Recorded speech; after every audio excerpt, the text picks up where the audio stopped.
तो मुगल डायनेस्टी से आगे से अब हम वहां दोबारा भी आएंगे, मुगल डायनेस्टी वाली साइड पे। लेकिन नहीं, अभी बहादुर शाह जफर से दोबारा पीछे आएंगे, बहादुर शाह जफर पे दोबारा जाएंगे। बहादुर शाह जफर जफर के ऊपर हम दोबारा जाएंगे। तो अब हम पहले, सबसे पहले थोड़ा सा चीजों को और देखते हैं कि एक तरफ तो मुगल डायनेस्टी तो अब ये चल रही थी, लेकिन उसके साथ साथ उस वक्त सब कॉन्टिनेंट इंडिया के अंदर क्या हिसाब किताब चल रहा था, वो भी तो चीजें हमने देखनी है ना। कि एक तरफ हमारे पास सब कॉन्टिनेंट में क्या चल रहा था, एक साइड पे हमारे पास ये चल रहा था कि जो ये मुगल्स हैं, इनके ऊपर डिक्लाइन आ रहा था। लेकिन वो जो डिक्लाइन आ रहा था वो किस वजह से आ रहा था, वो डिक्लाइन जिस वजह से आ रहा था उसको भी हम देखते हैं कि उसकी क्या वजूहत थी। तो सबसे पहले क्या हुआ, सबसे पहले हमारे पास अगर हम देखें तो सबसे पहले हमारे पास कुछ लोग आए जिनको, एक मुल्क से, यूरोपियन मुल्क था, उसका नाम था पुर्तगाल। क्वेश्चन भी पूछा जाता है इसको, अगर ऊपर आपने हेडिंग देनी हो तो आप इसको कह सकते हैं एडवेंट ऑफ यूरोपियन के, यूरोपियंस की क्या, यूरोपियंस की आमद। यूरोपियंस की आमद कहाँ, यूरोपियंस की आमद सब कॉन्टिनेंट के अंदर। सब कॉन्टिनेंट के अंदर यूरोपियंस की आमद को हम देखेंगे कि सब कॉन्टिनेंट के अंदर अब यूरोपियंस की आमद कैसे हुई।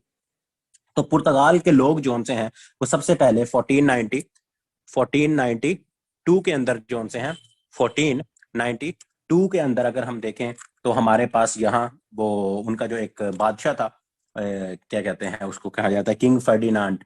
ठीक है, इंपॉर्टेंट नहीं है वैसे ही। तो उसने भाई साहब जी सबसे पहले एक बंदा था, उसका क्या नाम था, क्रिस्टोफर कोलंबस। तो क्रिस्टोफर कोलंबस को उसने भेजा, इंडिया नहीं भेजा, ये वैसे बता रहा हूँ कि उसने क्या किया, उसने क्रिस्टोफर कोलंबस को और 3-4 और लोगों को भेजा कि आप जाओ दूसरे मुल्कों में देख आओ, इधर उधर कहाँ कहाँ जोन सा है ना, जरा चीजें पड़ी हैं जिसको हम लूट सकते हैं। तो क्रिस्टोफर कोलंबस को उसने भेजा, जनाब कि आप जाओ उधर अमेरिका के अंदर। जो इंडिया वाली साइड पे आया वो आया Vasco day gamma. Vasco day gamma, Vasco day gamma. तो वास्को डे गामा जोन सा है ना, वास्को डे गामा साहब जोन से हैं, ये पुर्तगाल, पुर्तगाल का ये एक्सप्लोरर था, ये हम पहले देख चुके हैं। और किसके दौर में आया था, लोधी डायनेस्टी थी, पूछा जाता है डायनेस्टी का भी अलहदा पूछा जाता है और बादशाह का नाम भी पूछा जाता है, सिकंदर लोधी के दौर के अंदर। 1497 में वहां से निकला और 14 मई 1498 के अंदर इंडिया के अंदर आ गया।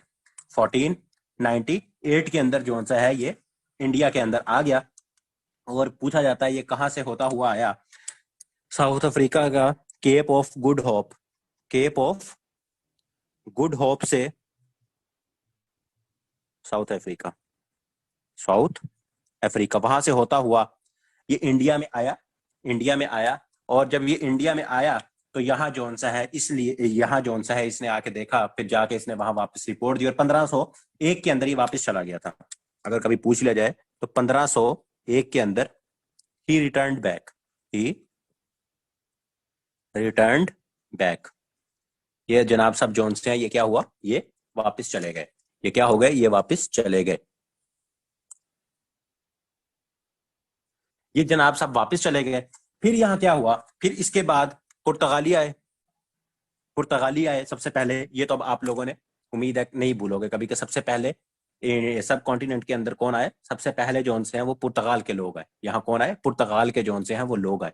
दूसरी चीज इसके बाद जोन से फिर अगर हम बात करें तो वो हमारे पास यहाँ आए फिर, एक तरह से अगर हम कहें तो वो डच, नेदरलैंड के जो लोग हैं ना उन्हें कहते हैं डच, डच नेदरलैंड। ये बस आपके दिमाग में कहानी के लिए इंपॉर्टेंट है कि नेदरलैंड वाले जोन से हैं वो यहाँ सबसे पहले आए। और उन्होंने जब वो यहाँ आए तो उस वक्त जोन से हैं यहाँ थोड़े से जिसे कहते हैं पुर्तगाली भी थे और यहाँ के बादशाह वगैरह भी थे। इनकी कोशिश थी कि हम उनके साथ जरा थोड़ा सा ट्रीटीज वगैरह करें। तो डच आ गए यहाँ। डच के बाद यहाँ फिर कौन आएगी, यहाँ अब आएगी मेन एंट्री जिसे हम कहते हैं कि east India Company, East India company. अब हम ईस्ट इंडिया रिपीट किया, सबसे पहले पुर्तगाली आए और उनमें वास्को डे गामा आया। और वास्को डे गामा के बाद अब हम ईस्ट इंडिया कंपनी को देखेंगे। सिर्फ 2-3 तो चीजें मैंने बताई कि वो कब आया, 1497 में वहां से निकला, केप ऑफ गुड होप जो कि साउथ अफ्रीका है वहां से होता हुआ वो इंडिया में आ गया। इंडिया में किस मकाम पे आया था वो भी अगर लिख लें, कालीकत, CALICUT, कालीकत के मकाम पर इंडिया में वो आया। और उसके बाद अगर हम देखें, उसके बाद हम, ये सिर्फ आपको बताना था क्योंकि यूरोपियंस में हमें ये होता है, क्वेश्चन पूछा जाता है कि सबसे पहले यहाँ कौन आया था। तो दूसरी चीज जो हमने इंपॉर्टेंट याद रखनी है वो ये याद रखनी है कि ईस्ट इंडिया कंपनी, तो ईस्ट इंडिया कंपनी जो सी है वो, उसकी अगर हम बात करें तो वो भी हम देख लेते हैं। ईस्ट इंडिया कंपनी जो सी है, ये जो क्या कहते हैं डच है ना, ये जो डच है नेदरलैंड वाले, अगर इसका किसी को निकला है तो 1602 के अंदर, 1602 के अंदर जोन से हैं ये आपके जो डच, ये नेदरलैंड वाले हैं, ये यहाँ आए। अब हम यहां से देखेंगे ईस्ट इंडिया कंपनी को कि जब मुगल डायनेस्टी, मुगल्स जोन से उनका डिक्लाइन हो रहा था, तो ईस्ट इंडिया कंपनी जोन सी है वो स्लोली स्लोली किस तरह से अपने कदम यहां जमा रही थी। तो एक बंदा था, उसका नाम था जॉन वाट, जॉन वॉट। 1599 के अंदर इसने ईस्ट इंडिया कंपनी जोन सी है उसको एस्टेब्लिश किया। इसके अंदर 1599 के अंदर इसने क्या किया, 1599 के अंदर इसने ईस्ट इंडिया कंपनी को एस्टेब्लिश किया। लेकिन फिर क्या होता है, 1599 बहुत इंपॉर्टेंट है। उसके बाद ये होता है कि 1600 के अंदर, 31 दिसंबर 1600 के अंदर क्वीन जोन सी है उसका चार्टर एक्ट आ जाता है, charter act.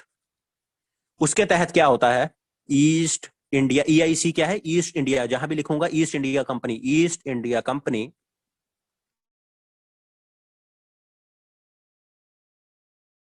Officially, east India company जो सी है वो ऑफिशियली इस्टेब्लिश्ड कब हुई है आपकी,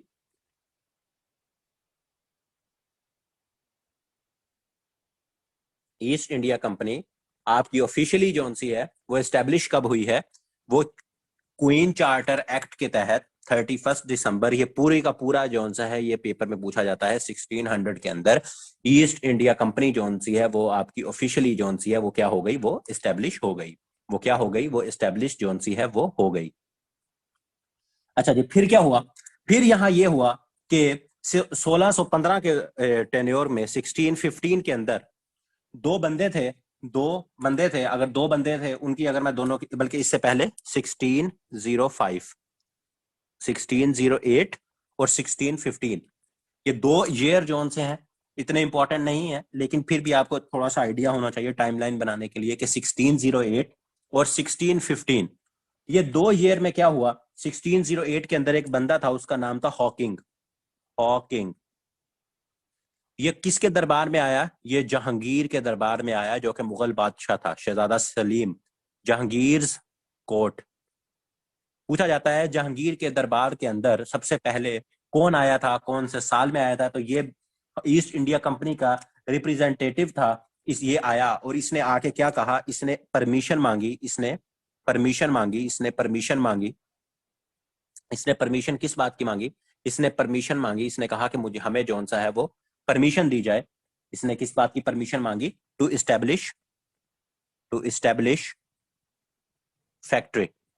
फैक्ट्री का क्या मतलब, अगर यहां आप देखेंगे क्योंकि इंडस्ट्री के लिए उसने जब किस चीज की परमिशन मांगी, वो चाहता था कि यहाँ एक इंडस्ट्री जोन सा है, इंडस्ट्री को इस्टेब्लिश, एक फैक्ट्री को इस्टेब्लिश किया जाए। फिर उसके बाद, फिर उसके बाद इसने परमिशन मांगी, परमिशन मिल गई। फिर उसके बाद एक और इंसान आया 1615 के अंदर, उसका नाम था थर थॉमसन रो, थॉमसन रो। ये जो थर थॉमसन रो थे, ये दोबारा आए, ये भी जहांगीर के ही दरबार में आए और ये भी जहांगीर के दरबार में आए। तो इन जब ये आए तो इनको कमर्शियल ट्रेड, इनको कमर्शियल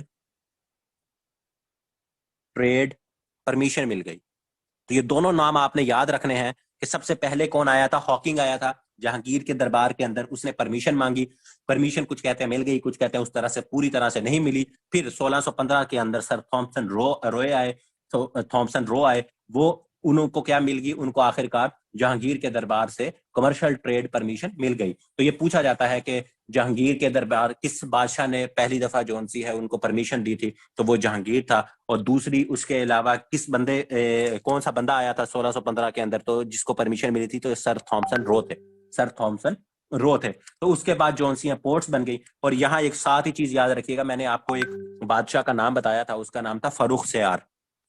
1713 के अंदर वो जो बादशाह था ना, फर्रुख सियार, जिसने जिजिया को क्या किया था, अबॉलिश किया था दोबारा। तो ये जो फर्रुख सियार था ना, इसने ईस्ट इंडिया कंपनी को फ्री ट्रेड एग्रीमेंट दे दिया, free trade agreement to East India Company. तो ये इसलिए बताना जरूरी है कि इसमें आप लोगों ने कंफ्यूज नहीं होना कि सर थॉमसन रो को कमर्शियल ट्रेड, उन्हें ये, इनको किस चीज की इजाजत मिली थी कि आप यहाँ इंडिया में आकर, जहांगीर ने कहा था आप ट्रेड कर सकते हो, लेकिन ये जो, और उस पर कोई असूल और ज़वाबित होंगे कि आप ये कर सकते हो, आप जो उनसे यहाँ का इस्तेसाल नहीं करोगे, कुछ चीजें होंगी मे बी उस बंदे ने कहा हो, लेकिन ये जो फर्रुख सियार था ना, फर्रुख सियार ने कहा कि तुम्हें खुली इजाजत है, तुम जो मर्जी कर लो, ठीक है। तो इस बंदे ने खुली इजाजत दे दी। तो ये भी पूछा जाता है कि फ्री ट्रेड एग्रीमेंट, तो स्टूडेंट्स इसको जहांगीर के साथ कंफ्यूज कर देते हैं, तो इसलिए इसको अलहदा बताना जरूरी है कि फर्रुख सियार ने फ्री ट्रेड एग्रीमेंट जो सा है वो दिया था। अच्छा जी, अब ईस्ट इंडिया कंपनी की बात करें। ईस्ट इंडिया कंपनी जहांगीर के दौर में, जो कि 1600 में ऑफिशियली स्टैब्लिश हुई थी, जॉन वॉट ने उससे पहले 1599 में स्टैब्लिश तो की थी, लेकिन क्वीन के उसके काम के बाद 1600 के अंदर स्टैब्लिश हो गई, इंडिया के अंदर आ गई। ये 1615 के अंदर कमर्शियल ट्रेड एग्रीमेंट भी मिल गया, फिर यहाँ फलती फूलती रही, और फर्रुख सियार साहब जो से उन्होंने बिल्कुल उसे फ्री ट्रेड एग्रीमेंट भी दे दिया। तो यहां तक तो हमने देख ली। अब उनको यहाँ इजाजत मिल गई, वो आ गए, उन्होंने अपनी जो सी है वो क्या की, उन्होंने अपनी यहाँ जो ट्रेड थी वो शुरू कर दी, अपना जो उन्होंने अपना माहौल बनाना था वो उन्होंने बनाना शुरू कर दिया। तो फर्रुख सियार से मुझे याद आया, कल मैंने मोती मस्जिद बताई थी, मोती मस्जिद। तो मोती मस्जिद टोटल 3 है, एक लाहौर में, एक आगरा में, और एक दिल्ली के अंदर। ठीक हो गया, एक दिल्ली के अंदर है। तो ये 3 है, 3, और ये तीनों की तीनों ही शाहजहां ने बनाई है। तो ये जो सा है, ये उसमें 2 मैंने बताई थी, तीसरी भी लिख लीजिएगा कि अगर कभी जो, मेरे ख्याल में आगरा वाली नहीं बताई थी, ऐसे ही है ना सलमान भाई, मैंने आगरा वाली नहीं बताई थी। तो आगरा वाली, अगर आगरा वाला पूछे, दिल्ली वाली पूछे, लाहौर वाली पूछे, तो तीनों शाहजहां ने बनाई थी। इसको जो सा है, एक जो मस्जिद कल मैंने नहीं लिखवाई थी इनमें से, वो आप इसमें ऐड कर लीजिएगा। एक मैंने आपको बताया था कि एक रेड फोर्ट के अंदर है दिल्ली के अंदर, एक मैंने आपको बताया था लाहौर फोर्ट के अंदर है, तीसरी आगरा वाली आई थिंक स्किप हुई थी, तो आगरा वाली जो सी है वो आप लोग उसको भी लिख लीजिएगा। अच्छा जी, अब ईस्ट इंडिया कंपनी जो सी है ना, ईस्ट इंडिया कंपनी जब यहाँ आई, ईस्ट इंडिया कंपनी ने अपने यहाँ जो से है उसको एक तरह से फ्री ट्रेड एग्रीमेंट मिल गया फर्रुख सियार के दौर में 1713 के अंदर। तो उस वक्त जो सा है ना, सबसे पहले ये जब आई ना, तो ये इन्होंने अपने ना 3 पोर्ट्स, क्योंकि इन्होंने इन्होंने तो ट्रेड करनी थी, तो इन्होंने ना 3 पोर्ट्स जो से है ना, 3 पोर्ट्स, उनके ऊपर सबसे पहले अपने ना कब्जे जमाने शुरू किए, बॉम्बे, कलकत्ता, और उसके बाद मद्रास। और ये कलकत्ता वगैरह, ये जो सा है मद्रास, ये आपको जो बंगाल है उसके पास जो सा है ये पड़ता है, मतलब एक तरह से उस वक्त बंगाल ही कहलाया जाता था।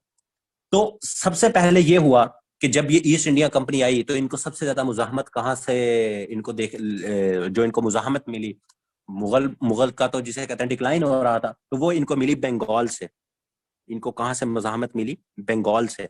बंगाल से मुजाहमत कैसे मिली, जब ये आए, तो उस वक्त जो उनसे है न, बंगाल के जो रूलर था ना, रूलर ऑफ बंगाल, ये भी पूछा जाता है कि ruler of Bengal was called नवाब।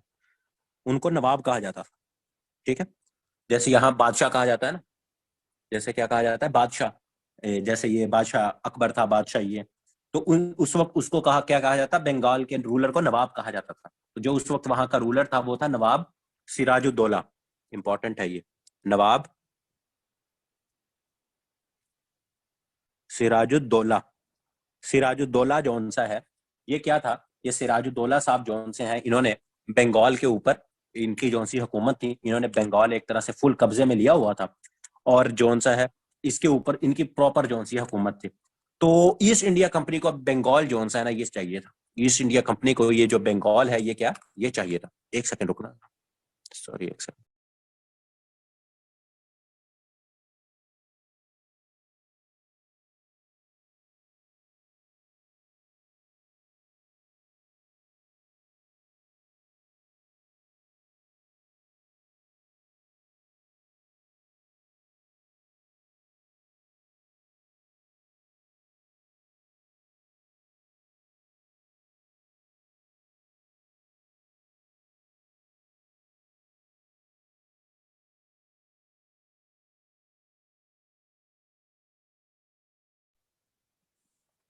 हाँ जी। तो हम कहाँ बात कर रहे थे, नवाब सिराजुद्दौला की। तो नवाब सिराजुद्दौला, यहाँ अब यहाँ तक एक चीज यहाँ अपने जहन में रखिएगा, यहाँ तक एक चीज जो सी है जो आप लोग अपने जहनों में रखोगे, वो क्या है, वो ये आप लोगों ने अपने जहन में रखनी है कि अभी तक ईस्ट इंडिया कंपनी इंडिया की क्या कहते हैं, बरतानिया की मलका की मर्जी से तो यहाँ है, लेकिन ऑफिशियली जो सा है बरतानिया जो क्राउन है, जो वहां की क्वीन है, वो इसको ऑन नहीं कर रहे। ये चीज आप लोगों ने अपने माइंड में रखनी है, ये चीज आप लोगों ने क्या अपने माइंड में रखनी है। तो यहाँ क्या हुआ, जो उस और अब इस टाइम पे गवर्नर जनरल नहीं होता था, गवर्नर ऑफ जो ईस्ट इंडिया कंपनी था ना, governor of east India company कहा जाता था उसको। ठीक है, उसको क्या कहा जाता था, ईस्ट इंडिया कंपनी का गवर्नर कहा जाता था। या जब बाद में उन्होंने बंगाल कैप्चर कर लिया तो उसे governor of Bengal, governor general अभी नहीं कहेंगे। तो उस वक्त था रॉबर्ट क्लाइव, रॉबर्ट क्लाइव। तो इस भाई साहब को भेजा गया, रॉबर्ट क्लाइव साहब को। तो इसको कहा, ये 1756 से लेकर 1760 तक इसका टेन्योर रहा। 1756 में ये आया और 1760 तक रॉबर्ट क्लाइव साहब रहे। इसको कहा कि ये जो सिराजुद्दौला है ना, ये हमारी बातें नहीं मान रहा, तो जरा इसको जाके थोड़ा सा ठीक करो, इसको जाके ठीक करो। तो जब इसको ठीक करने के लिए, जब इसको रॉबर्ट क्लाइव साहब आए, इससे पहले जोन सा सिराजुद्दौला के पास ईस्ट इंडिया कंपनी वाले जब भी जाते थे, ये जरा उनको ठीक करके रखता था। तो 1757 के अंदर एक बैटल हुई जिसको कहते हैं बैटल ऑफ प्लासी। आपने सुना होगा, बहुत ज्यादा इसके बारे में सवाल पूछे जाते हैं। तो बैटल ऑफ प्लासी कब हुई, इंपॉर्टेंट ईयर 1757। और किस किस के दरमियान हुई, East India Company versus Nawab, Nawab Siraj-ud-Daulah, Nawab of Bengal. तो अब आप लोगों से ईस्ट इंडिया कंपनी लिखा हो, ईस्ट इंडिया कंपनी की जगह ये रॉबर्ट क्लाइव भी लिखा हो सकता है कि रॉबर्ट क्लाइव वर्सेस नवाब सिराजुद्दौला कौन सी जंग हुई थी। तो नवाब सिराजुद्दौला लिखा हो, ईस्ट इंडिया कंपनी लिखा हो, तो आप लोग जोन से हैं, उम्मीद है कि अब इसको देख लेंगे कि बैटल ऑफ प्लासी किस किस के दरमियान जोन सी है वो हुई थी। जो बैटल ऑफ प्लासी थी वो किस किस के दरमियान हुई थी, ईस्ट इंडिया कंपनी और नवाब ऑफ बंगाल के दरमियान हुई थी, या क्या कहते हैं, रॉबर्ट क्लाइव या नवाब ऑफ बंगाल के दरमियान हुई थी। और इसके बाद इसमें एक और चीज पूछी जाती है कि नवाब बैटल ऑफ प्लासी के अंदर कौन सा ऐसा बंदा था जिसने गद्दारी की, तो उसका नाम था मीर जाफर। उसका क्या नाम था, मीर जाफर। ये मीर जाफर साहब जौन से थे ना, मीर जाफर साहब, इसने क्या की थी, ये ट्रेटर था, इसने गद्दारी की थी। इसने क्या किया, इसने गद्दारी की, जिसकी वजह से ये जो बैटल, और ये बैटल कौन हारा, नवाब हार गया। ईस्ट इंडिया कंपनी या जो रॉबर्ट क्लाइव साहब थे वो ये जंग जीत गए, वो ये जंग जौन सी है वो जीत गए। और फिर क्या हुआ, ये जो मीर जाफर ने गद्दारी की थी, तो रॉबर्ट क्लाइव ने, क्योंकि उनको इतनी तो अकल थी कि हम यहाँ कोई गोरा तो बिठा नहीं सकते, हमने अपना ही पपेट, कोई अपना ही जौन सा है कोई उसको बिठाना है, तो उन्होंने फिर क्या किया, उन्होंने फिर ये किया कि ये जो मीर जाफर था, ये जो मीर जाफर था, इसको क्या किया, इसको नवाब ऑफ बंगाल बना दिया, नवाब ऑफ बंगाल। तो याद रखना कि फर्स्ट बैटल ऑफ प्लासी के बाद नवाब ऑफ बंगाल कौन बना था, मीर जाफर। मीर जाफर जो सा है वो क्या बन गया था, वो नवाब ऑफ बंगाल बन गया था। क्योंकि जो सिराजुद्दौला है, जो सिराजुद्दौला है उसको जो क्लाइव था उसने क्या किया था, उसने हरा दिया था, उसने क्या किया था, हरा दिया था। फिर उसके बाद ये जो नवाब, ये मीर जाफर जो सा है, ये जो मीर जाफर है, फिर उसके बाद मीर जाफर का एक वो था क्या कहते हैं, दामाद था, मीर कासिम। मीर कासिम, तो वो फिर जो सा है वो सन इन लॉ, वो भी नीचे इधर ही लिख दे, मैं रिमूव करके लिख देता हूँ क्योंकि ये दोबारा आगे भी काम आएगा। कि फिर क्या हुआ, फिर 1763 के अंदर मीर कासिम जो सा है, मीर कासिम, ये आगे हमें पता आएगा, मीर कासिम बंगाल का क्या बन गया, नवाब, नवाब ऑफ बंगाल, नवाब ऑफ बंगाल। और ये कौन था, ये सन इन लॉ था किसका, मीर जाफर का, जिसने गद्दारी की थी ना, मीर जाफर, मीर जाफर का ये दामाद था, सन इन लॉ। ठीक है, सन इन लॉ था ये मीर जाफर का। तो सन इन लॉ था ये मीर जाफर का। तो उसके बाद जी यहाँ तक हमारे पास जो सा ईस्ट इंडिया कंपनी ने, अब आप देखेंगे कि उन्होंने बैटल ऑफ प्लासी के बाद यहाँ अपनी जड़ें और मजबूत, अब उन्होंने एक जंग लड़ ली। अब उन्होंने क्या किया, वो जो जहांगीर के दौर में थॉमसन साहब आए थे ना, उन्होंने यहाँ से उनसे अपने ट्रेड एग्रीमेंट ले लिया, फिर फरूख सियार साहब ने उसे फ्री ट्रेड एग्रीमेंट दे दिया। तो अब आप देखोगे कि ईस्ट इंडिया कंपनी जो सी है वो आहिस्ता आहिस्ता अपने पर पुर्जे निकालेगी, अब वो जंगे करेगी, अब वो एग्रीमेंट्स करेगी। अब वो सिखों के साथ एग्रीमेंट करेगी पहले, उसके बाद फिर उनको साथ एग्रीमेंट करके उनको अपने साथ मिला के मुसलमानों के खिलाफ जंग लड़ेगी। जब मुसलमान जो उनसे उनकी सारी हुकूमतें खत्म हो जाएंगी, फिर उन्हीं सिखों जिनके साथ उन्होंने मुआहदे किए होते हैं, फिर उनके साथ जंगें लड़ेगी, फिर पंजाब पे कब्जा होगा। तो ये सारी चीजें आप देखोगे कि ईस्ट इंडिया ब्रिटिश जोन से उन्होंने सब कॉन्टिनेंट के अंदर किस तरह अपना जाल, अपना जोन सा है वो क्या कहते हैं, अपने हुक्म, अपने पत्ते किस तरह खेले उन्होंने। अच्छा जी, फिर उसके बाद अब हम जो देखेंगे ना, अब हम दो तीन चीजें यहाँ इकट्ठी देखेंगे। अब ये दो तीन चीजें इकट्ठी देखने से पहले अब यहाँ आप क्या देखोगे, अब यहाँ आप देखोगे चार चीजें। एक साइड पे क्या होगा, एक साइड पे अब यहाँ बंगाल का हिसाब किताब होगा। अगर मैं वैसे कह दूं कि एक साइड पे आपका बंगाल है, एक साइड पे आपके मुगल होंगे जो डिक्लाइन हो रहा होगा, उसके बाद एक साइड पे आपकी एक रियासत होगी मैसूर, वो आएंगे, और उसके बाद थोड़ा सा अगर आप देखेंगे तो मरहट्टे भी आएंगे, मरहट्टे आएंगे। कि चार कैरेक्टर जोन से ईस्ट इंडिया कंपनी जोन से है उसके अगेंस्ट अगर हम देखें तो उनके अगेंस्ट ये अब आएंगे। तो सबसे पहले अगर हम देखें, क्योंकि हम जरा जैसे अभी क्या कहते हैं 1757 में गए हैं, तो उससे पहले अगर हम देखें तो सबसे पहले हम मैसूर को डिस्कस कर लेते हैं। सबसे पहले हम मैसूर को डिस्कस करते हैं कि 1761 के अंदर मैसूर के अंदर हैदर अली ने 1761 के अंदर हैदर अली ने हैदर अली ने मैसूर के अंदर अपनी रियासत कायम कर ली। 1761 के अंदर मैसूर में अपनी हुकूमत किसने कायम कर ली? हैदर अली ने अपनी हुकूमत कायम कर ली। अब सीधी सी बात है, हुकूमत कायम की, ईस्ट इंडिया कंपनी को काम नहीं करने दे रहा था, जो वो लूटने के लिए आए थे, तो मसला तो होना था। तो फिर क्या हुआ, फिर हैदर अली के खिलाफ एक जंग लड़ी गई जिसे कहा जाता है first Anglo Mysore war. First Anglo Mysore war 1767 से लेकर 1769 तक लड़ी गई। और ये क्या हुआ, इसमें हैदर अली ने ईस्ट इंडिया कंपनी को हरा दिया। East India company lost, east India company lost. उन्होंने क्या, अच्छा, और ये जब लॉस्ट हुई तो उसके नतीजे में एक ट्रीटी हुई, उसे कहते हैं treaty of Madras. Treaty of Madras, treaty of Madras हो गई। अच्छा जी, फिर क्या हुआ, अब थे तो अल्लाह भला करे ईस्ट इंडिया कंपनी वाले थे, उन्होंने कहा अच्छा चले, कोई नहीं, ट्रीटी हो गई है, हार तो गए हैं, हम दोबारा देखेंगे। इसी में दौर में क्या होता है, इसी दौर में ये होता है कि आपका अल्लाह भला करे वो दोबारा आते हैं। अब वो जब दोबारा आते हैं वो लड़ने के लिए, तो उसे कहते हैं सेकंड एंग्लो मैसूर वॉर। अब सेकंड एंग्लो मैसूर वॉर जोन सी है ना, अब वो देखो कब आते हैं, 1780 से लेकर 84 तक। उन्होंने पूरे 10 साल सबर किया, अपने आप को रीग्रुप किया, और दोबारा जो सा है हैदर अली से लड़ने, जिसने 1761 के अंदर अपनी हुकूमत कायम की थी, उससे दोबारा लड़ने के लिए क्या हुआ, उससे दोबारा लड़ने के लिए वो आ गए।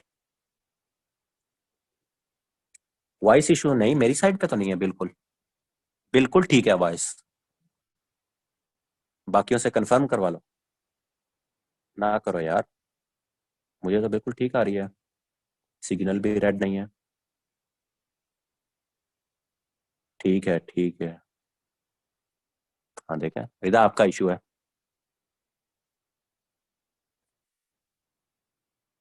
हाँ, ये देखा, साउंड्स गुड, बिल्कुल साउंड बिल्कुल ठीक है, माइक टेस्टिंग, आवाज बिल्कुल सही आ रही है। अच्छा जी, तो एंग्लो मैसूर वॉर हुई सेकंड। तो इसी एंग्लो मैसूर वॉर के दरमियान 1782 के अंदर हैदर अली डाइड, हैदर अली डाइड। बहुत इंपॉर्टेंट क्वेश्चन है, दो तीन लिहाज से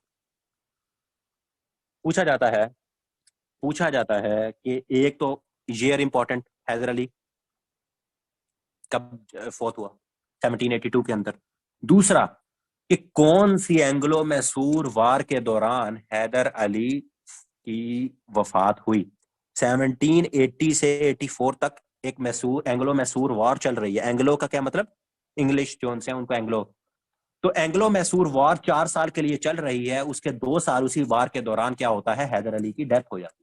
तो ये चीज इंपॉर्टेंट है, याद रखिएगा, ये चीज इंपॉर्टेंट है। 1782 का ईयर और एंग्लो मैसूर वार सेकंड हो रही थी जब हैदर अली की वफात हो गई, हैदर अली की वफात हो गई। तो ये जो वॉर है उस तरह से कोई कंक्लूसिव नहीं, क्योंकि एक लीडर बदल गया था। और फिर 1782 के अंदर क्या हुआ, टीपू सुल्तान आ गया। टीपू टीपू सुल्तान थ्रोन्ड। टीपू सुल्तान जौन सा है, उसने वो जो सा है वो तख्त पे बैठ गया। टीपू सुल्तान जो सा है वो, यहाँ अब आप देखोगे टीपू सुल्तान को, अब टीपू सुल्तान जो सा है,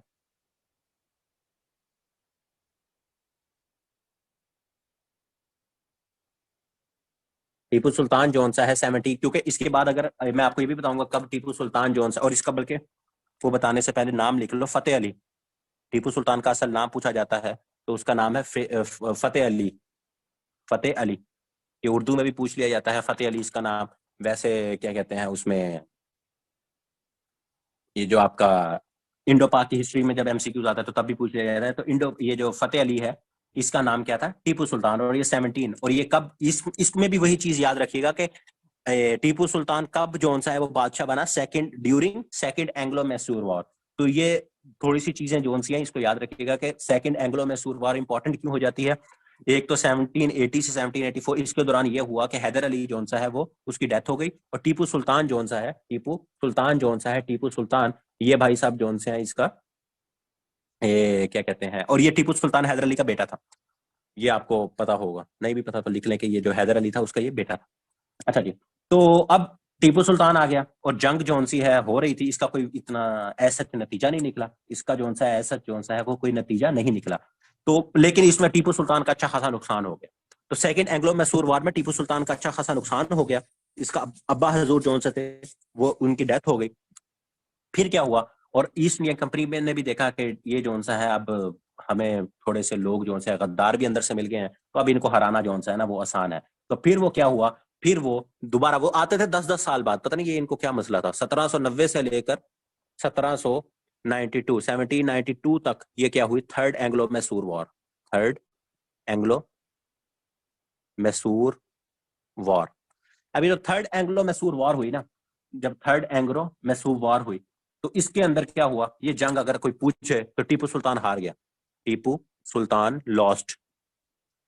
यहाँ एक मैं वर्ड लिख रहा हूं, याद रखिएगा, Tipu Sultan lost but not killed.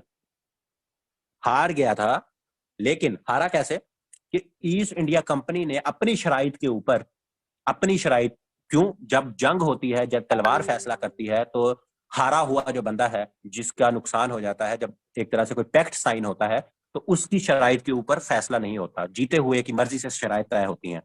तो टीपू सुल्तान हार गया लेकिन मारा नहीं गया। लेकिन जो ईस्ट इंडिया कंपनी को जिस तरह से ट्रेड चाहिए थी, जो जो उसे पोर्ट्स चाहिए थे, जो जो उसको क्या कहते हैं चीजें चाहिए थी, वो उन्होंने सारी अपनी लिखवा ली। और वो किस में लिखवाई, 1792 के अंदर। पहले क्या थी, ट्रीटी ऑफ मद्रास हुई थी, first battle, first Anglo Mysore war के बाद 1792 के अंदर ट्रीटी हुई, बहुत इंपॉर्टेंट ट्रीटी है, ट्रीटी ऑफ सरंगापट्टनम। इसका क्या नाम है, सरंगापट्टनम, ट्रीटी ऑफ सरंगापट्टनम। तो ये पूछा जाता है कि ट्रीटी ऑफ सरंगापट्टनम जोन सी है, इसमें एक तरह से आप ये कहें कि हथियार डालना तो नहीं कहूंगा, लेकिन उसी को आप कहते हैं कि एक तरह से सरेंडर था टीपू सुल्तान की तरफ से, कि मतलब एक तरह से हार चुका था, फौज जोन सी उसके अंदर भी कुछ बगावत हुई। तो ट्रीटी ऑफ सरंगापट्टनम जोन सी है वो किस किसने साइन की थी, ईस्ट इंडिया कंपनी ने और टीपू सुल्तान ने। इससे पहले ट्रीटी ऑफ मद्रास जो साइन हुई थी वो ईस्ट इंडिया कंपनी ने ही साइन की थी, लेकिन हैदर अली के साथ। तो दो ट्रीटी हैं, दोनों में कंफ्यूज नहीं होना आप लोगों ने। लेकिन अभी जिंदा था टीपू सुल्तान, और एक जंगजू था, एक बहादुर जोन सा है वो, क्या कहते हैं, बादशाह भी था, मतलब नवाब था वो, तो बहादुर भी था, सिपह सलार अच्छा था, हैदर अली का खून था इसमें। तो इसने फिर दोबारा ललकारा, उन्हें कहा क्या कहते हैं, ये जो अल्लाह भला करे ईस्ट इंडिया कंपनी वाले थे, उन्हें कहा था ऐसे करो दोबारा आओ। तो वो फिर दोबारा आए, और वो दोबारा आए 1799 के अंदर, जिसको कहा जाता है fourth Anglo Mysore war. Mysore war, fourth Anglo Mysore war हुई। और इस फोर्थ एंग्लो मैसूर वॉर के अंदर 4 मई 1799 को टीपू सुल्तान उर्फ, नहीं, फतेह अली उर्फ टीपू सुल्तान गॉट किल्ड। इस ये मारा गया। टीपू सुल्तान कब मारा गया, कौन सी जंग में मारा गया, फोर्थ एंग्लो मैसूर वॉर में मारा गया। और क्या कहते हैं किस ईयर में मारा गया, 1799 में मारा गया। 1782 के अंदर इसको इसको तख्त पे बिठाया गया था, सेकंड एंग्लो मैसूर वॉर के अंदर। तो इसका टोटल टेन्योर देखें तो 17 ईयर्स बनते हैं। पूछा जाता है टीपू सुल्तान कितने अरसे तक इसने हुकूमत की, तो आप देख लेंगे 1782 से लेकर 1799 तक, 1799 तक भाई साहब जोन से हैं इन्होंने क्या कहते हैं हुकूमत की। और ये जो एंग्लो मैसूर वॉर थी ये 1799 ये अप्रैल में स्टार्ट हुई थी। अप्रैल से लेकर मई के महीने तक ये जो सी है चली। अप्रैल, मार्च, अप्रैल, मई, ये समझ ले एक तरह से 1 महीना मैक्सिमम, या कोई 1.5 महीना भी अगर हम कहें तो ये 1 से 1.5 महीना ये जंग चली। थोड़ी छोटी सी जंग थी उसमें, बस एक तरह से ये समझे कि टीपू सुल्तान जो सा है ये इसमें ये इसकी वफात हो गई। और उसके बाद जो सा है पूरा जो सा है ये मैसूर वाला एरिया इसके ऊपर जो ईस्ट इंडिया कंपनी है उसका क्या हो गया, उसका कब्जा हो गया, उसका क्या हो गया, कब्जा हो गया। इसी दौरान अगर हम देखें, इसी दौरान अगर हम देखें कि इसी दौरान और क्या हो रहा था, तो इसी दौरान हमारे पास जो मरहट्टा की मैंने आपको बात की, मरहट्टों की मैंने बात की, तो मरहट्टों की अगर मैं बात करूं अभी यहाँ मैसूर का तो हमने देख लिया, मैसूर का ईस्ट इंडिया कंपनी ने किस तरह चार, हाँ ये भी पूछा जाता है कितनी एंग्लो मैसूर वार हुई, तो ये मुझे उम्मीद है आप लोग देख लोगे कि 4 एंग्लो मैसूर वार। पहली हैदर अली से क्या कहते हैं 1767 से लेकर 1767 से लेकर जो सा है 1799 तक टोटल कितनी एंग्लो मैसूर वार हुई, 4। 2 लड़ी जो सी किसने, हैदर अली ने, और दूसरी जंग के दौरान वो वफात पा गया। और उसके बाद 2 जंगें लड़ी किसने, क्या कहते हैं, एक वैसे उसको भी अगर कर ले तो ऑलमोस्ट 2.5 बन जाती हैं, लेकिन इस तरह का सवाल पूछा नहीं गया। लेकिन देखा जाए तो 3 है, टीपू सुल्तान ने एक तरह से 3 जंगें लड़ी, सेकंड में भी हाफ जोन थी है वो उसी ने ही लड़ी थी। अच्छा मरहट्टों की बात करें, मरहट्टा मरहट्टा मरहट्टों ने भी अपनी हुकूमत कायम की हुई थी। और मरहट्टा की जो हुकूमत कायम की थी इसकी अगर मैं बात करूं तो 1775 के अंदर 1775 के अंदर शिवाजी शिवाजी बालाजी राव बालाजी राव ये मरहट्टों का सरदार था, ये मरहट्टों का सरदार था। तो क्या हुआ, इसी इसी इसी के दौर के अंदर इसने पहले क्या किया, इसने ब्रिटिश के साथ एग्रीमेंट, मैंने बताया ना कि ईस्ट इंडिया कंपनी बहुत सियानी थी। वो एक साइड पे मरहट्टों के साथ उन्होंने एग्रीमेंट किए हुए थे, दूसरी साइड पे वो बंगाल और क्या कहते हैं मैसूर में जंगें लड़ रही थी मुसलमानों के जो उस वक्त बादशाह थे उनके साथ। और यहाँ उन्होंने दूसरों के साथ कहा हुआ था कि पीस भाई अभी हम तुम्हारे साथ बाद में देखेंगे। तो जब ये इनके साथ मरहट्टों के साथ उनका पीस चल रहा था ना, तो उसी दौरान क्या हुआ, यहाँ एक भाई साहब थे उसका नाम था अब्दाली। उसका क्या नाम था, अब्दाली, या जिसको हम जानते हैं अहमद शाह दुरानी से। तो अहमद शाह दुरानी साहब ने ना 1761 के अंदर ना हमला कर, अहमद शाह दुरानी जो सा है वो इंडिया कब आया, कहा जाता है कि क्या कहते हैं मुगल जो सी है उनके हालात बहुत खराब थे, इधर जो से है मैसूर में भी बड़े हालात खराब थे। तो शाह वलीउल्लाह जिनका असल नाम क्या था, कुतुबुद्दीन शाह वली शाह वलीउल्लाह शाह वलीउल्लाह की कॉल के ऊपर, शाह वलीउल्लाह की कॉल के ऊपर, Shah Wali on the call of, on the call of, ये पूछा जाता है on the call of Shah Waliullah कौन आया यहाँ, अहमद शाह दुरानी, या जिसे अहमद शाह अब्दाली भी कहा जाता है, अहमद शाह दुरानी। तो ये इटसेल्फ आप लोगों का क्वेश्चन है कि अहमद शाह अब्दाली या अहमद शाह दुरानी जो सा है वो इंडिया आया किसके कॉल के ऊपर, किसने बुलाया। तो शाह वलीउल्लाह साहब ने उन्हें बुलाया अहमद शाह दुरानी साहब को कि यहाँ के मुसलमान जो उनसे उनको आपकी जरूरत है, आप आए और यहाँ आके थोड़ा सा खून बहाएं। तो अहमद शाह दुरानी साहब जो उनसे हैं वो तैयार बैठे थे, उन्होंने कहा जी मैं आया। तो वो 1761 के अंदर आया, और कहाँ आया, वही नॉर्थ दिल्ली के नॉर्थ के अंदर जो एक मैदान था उसका क्या नाम था, पानीपत। तो थर्ड बैटल ऑफ पानीपत हुई, पानीपत 1761 के अंदर, 1526 में पहली, 1556 में दूसरी, एंड 1761 में थर्ड बैटल ऑफ पानीपत हुई। किन किन के दरमियान हुई, मरहट्टा वर्सेस अहमद शाह दुरानी। 1761 के अंदर तीसरी जंग हुई पानीपत के मैदान के अंदर। पानीपत का मैदान कहाँ, वही जो मैंने बताया था कि हरियाणा के अंदर है, दिल्ली जोन सी है, दिल्ली से नॉर्थ की तरफ है ये मैदान, जहां पहली जंग हुई, फिर दूसरी जंग हुई अकबर के दौर के अंदर, और तीसरी जंग अब हुई जब किन किन के दरमियान, अहमद शाह दुरानी के दरमियान और मरहट्टों के दरमियान। और अहमद शाह दुरानी साहब किस लिए आए थे, शाह वलीउल्लाह साहब ने उन्हें बुलाया था, और ये जोन सी है आपकी जंग हुई। यहाँ अब हमने मरहट्टों का भी हिसाब किताब देख लिया। अच्छा अब मरहट्टों का भी अगर हम थोड़ा सा, मैं यहाँ साथ एक थोड़ी सी और भी चीज बता दूं ना, हल्का सा, बस मैं वो क्या कहते हैं, अब यहाँ से ना मैं जल्दी जल्दी ये बता देता हूँ, इतनी इंपॉर्टेंट नहीं है लेकिन थोड़ा सा कभी पूछ ले तो आपको इसका भी पता होना चाहिए कि अब मरहट्टों का पहले तो उनके साथ इनकी डील थी ईस्ट इंडिया कंपनी की। अब जब उन्होंने देखा ना कि हमने मैसूर बंगाल वहां सारा माहौल वगैरह सब कुछ बिल्कुल सेट कर लिया ना, उन्होंने कहा कि यार ये मरहट्टे भी तो बैठे हैं ना, तो ये हम जमीन ये भी तो क्या कहते हैं हमें जरा टशन दिखा रहे हैं बड़े, तो मरहट्टों का भी देख लेते हैं। तो 1775 से लेकर 1782 तक फर्स्ट एंग्लो मरहट्टा वार हुई, एंग्लो मरहट्टा वार हुई। तो ये मरहट्टों के साथ भी उन्होंने जंग की, फर्स्ट एंग्लो मरहट्टा वार हुई और पहली जंग के अंदर ही ईस्ट इंडिया कंपनी जीत गई। पहले उन्होंने इनके साथ मुआहदे किए हुए थे, east India company one this, ठीक है। ईस्ट इंडिया कंपनी ने क्या किया, ये जंग जीत ली। फिर दोबारा क्या हुआ, मरहट्टे जो उनसे हैं वो बड़े जंगजू लोग थे, उन्होंने कहा नहीं इस तरह तो नहीं होता। फिर क्या हुआ, फिर 1805 से लेकर, ये 1805 से लेकर 1807 सेकंड एंग्लो मरहट्टा वार हुई और ये दोबारा ईस्ट इंडिया कंपनी ने जीत ली, ईस्ट इंडिया कंपनी वन। मरहट्टे जो उनसे हैं, जैसे मैसूर के अंदर सुकून नहीं आ रहा था, बार बार जंगे लड़ रहे थे, वो थोड़े से भी बच जाते थे वापिस आते थे, क्योंकि जंगजू तो सारे थे सब कॉन्टिनेंट के लोग। तो फिर क्या हुआ, उन्होंने कहा नहीं ऐसे तो नहीं होता, उन्होंने कहा अच्छा चले ऐसे नहीं होता। तो फिर 1817 से लेकर 1818 तक थर्ड एंग्लो मरहट्टा वार हुई, ये भी ईस्ट इंडिया कंपनी ने जीत ली। तो यहाँ क्या हुआ, अब जो आप कहते हैं सर अगर पहली भी जीत ली थी, दूसरी भी जीत ली थी, तो फिर मतलब पहली जीत ली थी तो दो जंगों का क्या फायदा। तो इसका जहन में एक चीज याद रखिएगा, जब पहली का ये मतलब था कि अगर वो आते थे जंग लड़ने के लिए, तो अब मैं अगर ये बात करूं कि आज के दौर में बात करूं कि 10 सूबे हैं अगर, तो 10 सूबों में से कहीं एक सूबा जो है उसके ऊपर कब्जा कर लिया ईस्ट इंडिया कंपनी में, तो ये जीत होगी ना उनकी। तो इसमें थोड़ी सी फतह इसमें हुई, फिर इस जंग में हुई। तो इस थर्ड मरहट्टा वार के बाद ईस्ट इंडिया कंपनी ने ऊपर मरहट्टा की जितनी उनकी जो क्या कहते हैं जमीन थी, जो उनकी सारा इलाका था, उसके ऊपर फुल कंट्रोल, फुल गेन कर लिया थर्ड एंग्लो मरहट्टा वार के बाद। तो ये याद रखिएगा, 4 एंग्लो मैसूर वार हुई, मैसूर के में जो सी हैं वो 4 वॉर हुई ईस्ट इंडिया कंपनी की। और मरहट्टा जो कि शिवाजी बालाजी राव 1775 में जिनकी हुकूमत थी, उनके साथ ईस्ट इंडिया कंपनी ने पहले मुआहदे किए और उसके बाद उनके साथ 3 क्या की, एंग्लो मरहट्टा वॉर की, 3 एंग्लो मरहट्टा वॉर की। और 1818 के अंदर उनको कहा कि चलो भाईजान अब आप लोग जो हैं वो भी घर जाओ। तो 1818 के अंदर मरहट्टे जो थे उनको भी ईस्ट इंडिया कंपनी ने खत्म कर दिया। अब क्या बच गए हमारे पास, अब हमारे पास मीर कासिम साहब बच गए।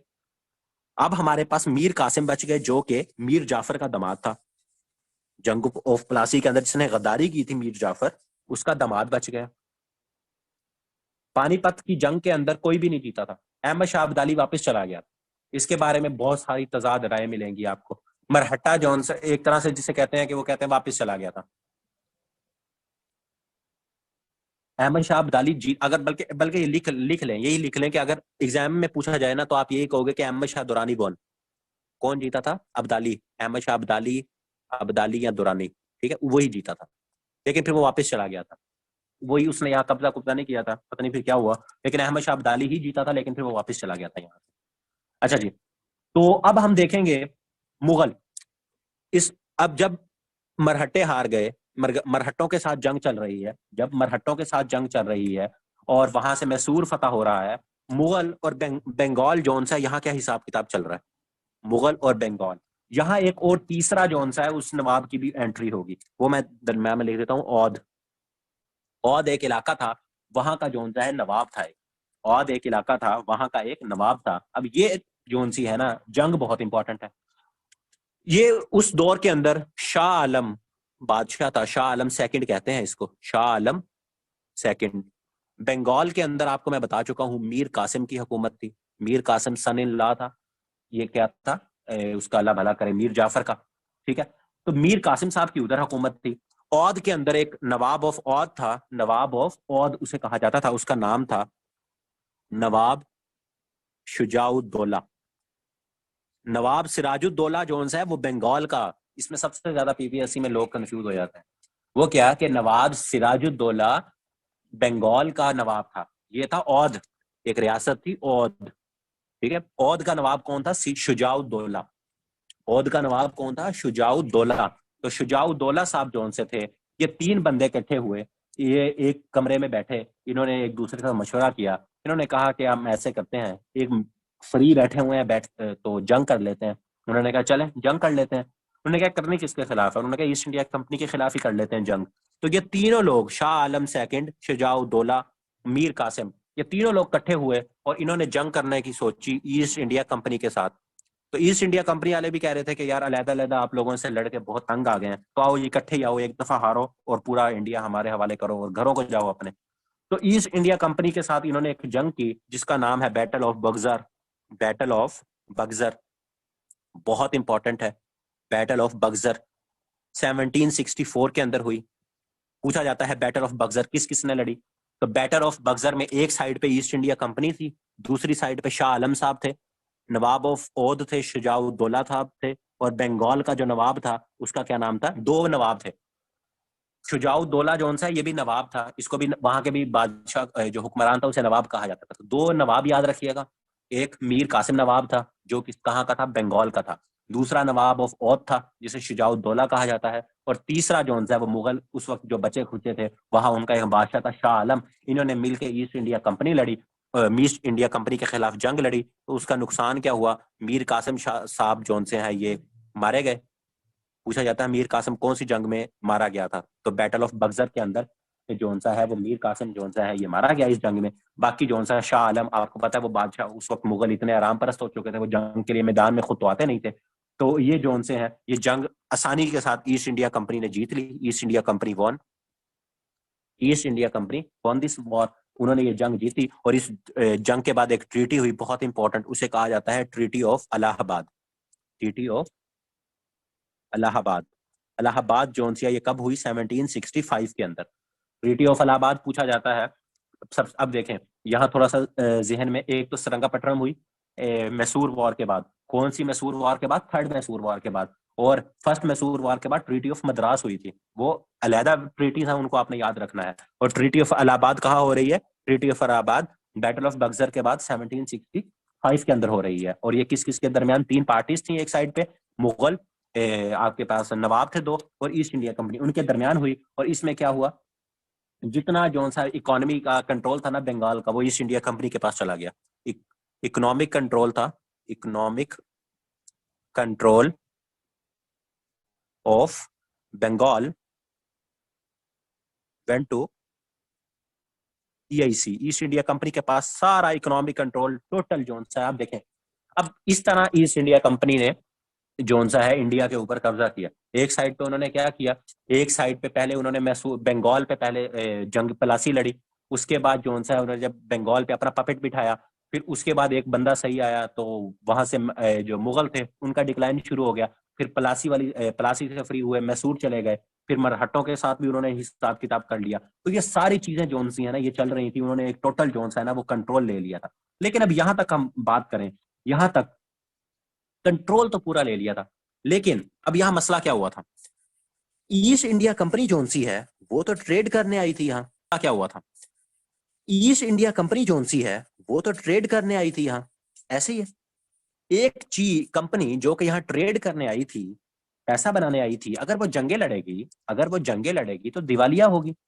अगर वो जंगे लड़ेगी तो क्या होगी, दिवालिया होगी। वही हुआ, वही हुआ कि ईस्ट इंडिया कंपनी जोन सी है वो दिवालिया हो गई। ईस्ट इंडिया कंपनी जोन सी है वो दिवालिया हो गई। जब ईस्ट इंडिया कंपनी जोन सी है वो दिवालिया हुई, कब हुई, 1773 का एक एक्ट आया, बहुत इंपॉर्टेंट है। 1773 का जोन सा है वो एक्ट आया। इसमें क्या हुआ, वो जो गवर्नर था बंगाल का, बंगाल का जो गवर्नर था उसको क्या कहा जाता था, या अगर यहां मैं साथ लिख दूं, बंगाल का गवर्नर, गवर्नर ऑफ बंगाल, या इसको क्या कहा जाता था, presidency of fort William. Fort William, fort William एक कॉलेज भी था, अगर नहीं तो साथ लिख लीजिएगा। फोर्ट विलियम कॉलेज के बारे में उर्दू में पूछा जाता है कि फोर्ट विलियम कॉलेज कहाँ बना, कलकत्ता के अंदर। फोर्ट विलियम कॉलेज कब बना, 1800 के अंदर। तो ये भी जोन सा है, इसको लिख लीजिएगा वरना बाद में बता भी दूंगा। तो गवर्नमेंट जो गवर्नर था ना बंगाल का, जो बंगाल का गवर्नर था, बंगाल का जो गवर्नर था वो 1773 के एक्ट के बाद उसको मोर एडमिनिस्ट्रेटिव पावर दे दी गई। मोर एडमिनिस्ट्रेटिव पावर्स, उसको और ज्यादा जोन सी हैं क्या कर दी गई, उसको और ज्यादा एडमिनिस्ट्रेटिव जोन सी हैं वो पावर दे दी गई। और उसको क्या कहा गया, उसको कहा गया कि भाई जब अब जो है ना आप गवर्नर ऑफ बंगाल नहीं होंगे, अब आपका नाम क्या होगा, गवर्नर जनरल ऑफ बंगाल या स्लैश फोर्ट विलियम। अब ये गवर्नर जनरल ऑफ बंगाल जोन सा है उसको कह दिया गया। अब उसको क्या कहा गया कि अब आप जोन से हैं, या इस जो एक्ट है ना 1773 का एक्ट, इसको फोर्ट विलियम रेगुलेशन एक्ट भी कहते हैं। इस एक्ट को फोर्ट विलियम रेगुलेशन एक्ट भी कहते हैं। मैंने कहा ऐसे कभी आपको वैसे पता हो, क्योंकि वो पूछ लें फोर्ट विलियम रेगुलेशन एक्ट कब आया था, तो 1773 के अंदर आया। तो इसमें एडमिनिस्ट्रेटिव चेंजिंग की गई, एडमिनिस्ट्रेटिव चेंजिंग की गई। जो गवर्नर था बंगाल का उसे कहा, और ये अभी याद रखिएगा, ये ऑफिशियल जोन सा है, गवर्नर जनरल नहीं था। काफी सारे लोग जोन से हैं इसी को ही लिख देते हैं कि first governor general of India, ये अनऑफिशियल था। इसको जोन सा है उन्होंने कहा कि एडमिनिस्ट्रेटिवली, क्योंकि अभी आप देखें कि बरतानिया जोन से है वो हुकूमती सतह पर इंडिया के अंदर इन्वॉल्व नहीं हुई। यहां तक 1773 तक ईस्ट इंडिया कंपनी मामला चला रही है। इंडिया उनको वो बरतानिया उसको इंस्ट्रक्शन दे रहा है, लेकिन बरतानवी राज शुरू नहीं हुआ। यहाँ ईस्ट इंडिया जोन सी कंपनी है वही हुकूमत कर रही है। तो ये जो गवर्नर था ना उस वक्त बंगाल का, उसका नाम था वारन हेस्टिंग। इंपॉर्टेंट नाम है आप लोगों के लिए, वारन हेस्टिंग। वारन हेस्टिंग।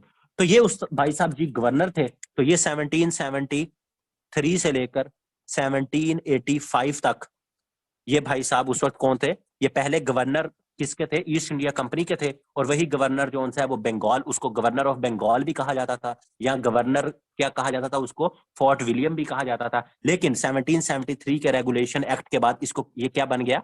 ये गवर्नर जनरल, ये क्या बन गया? गवर्नर जनरल ऑफ बंगाल बन गया ये बंदा।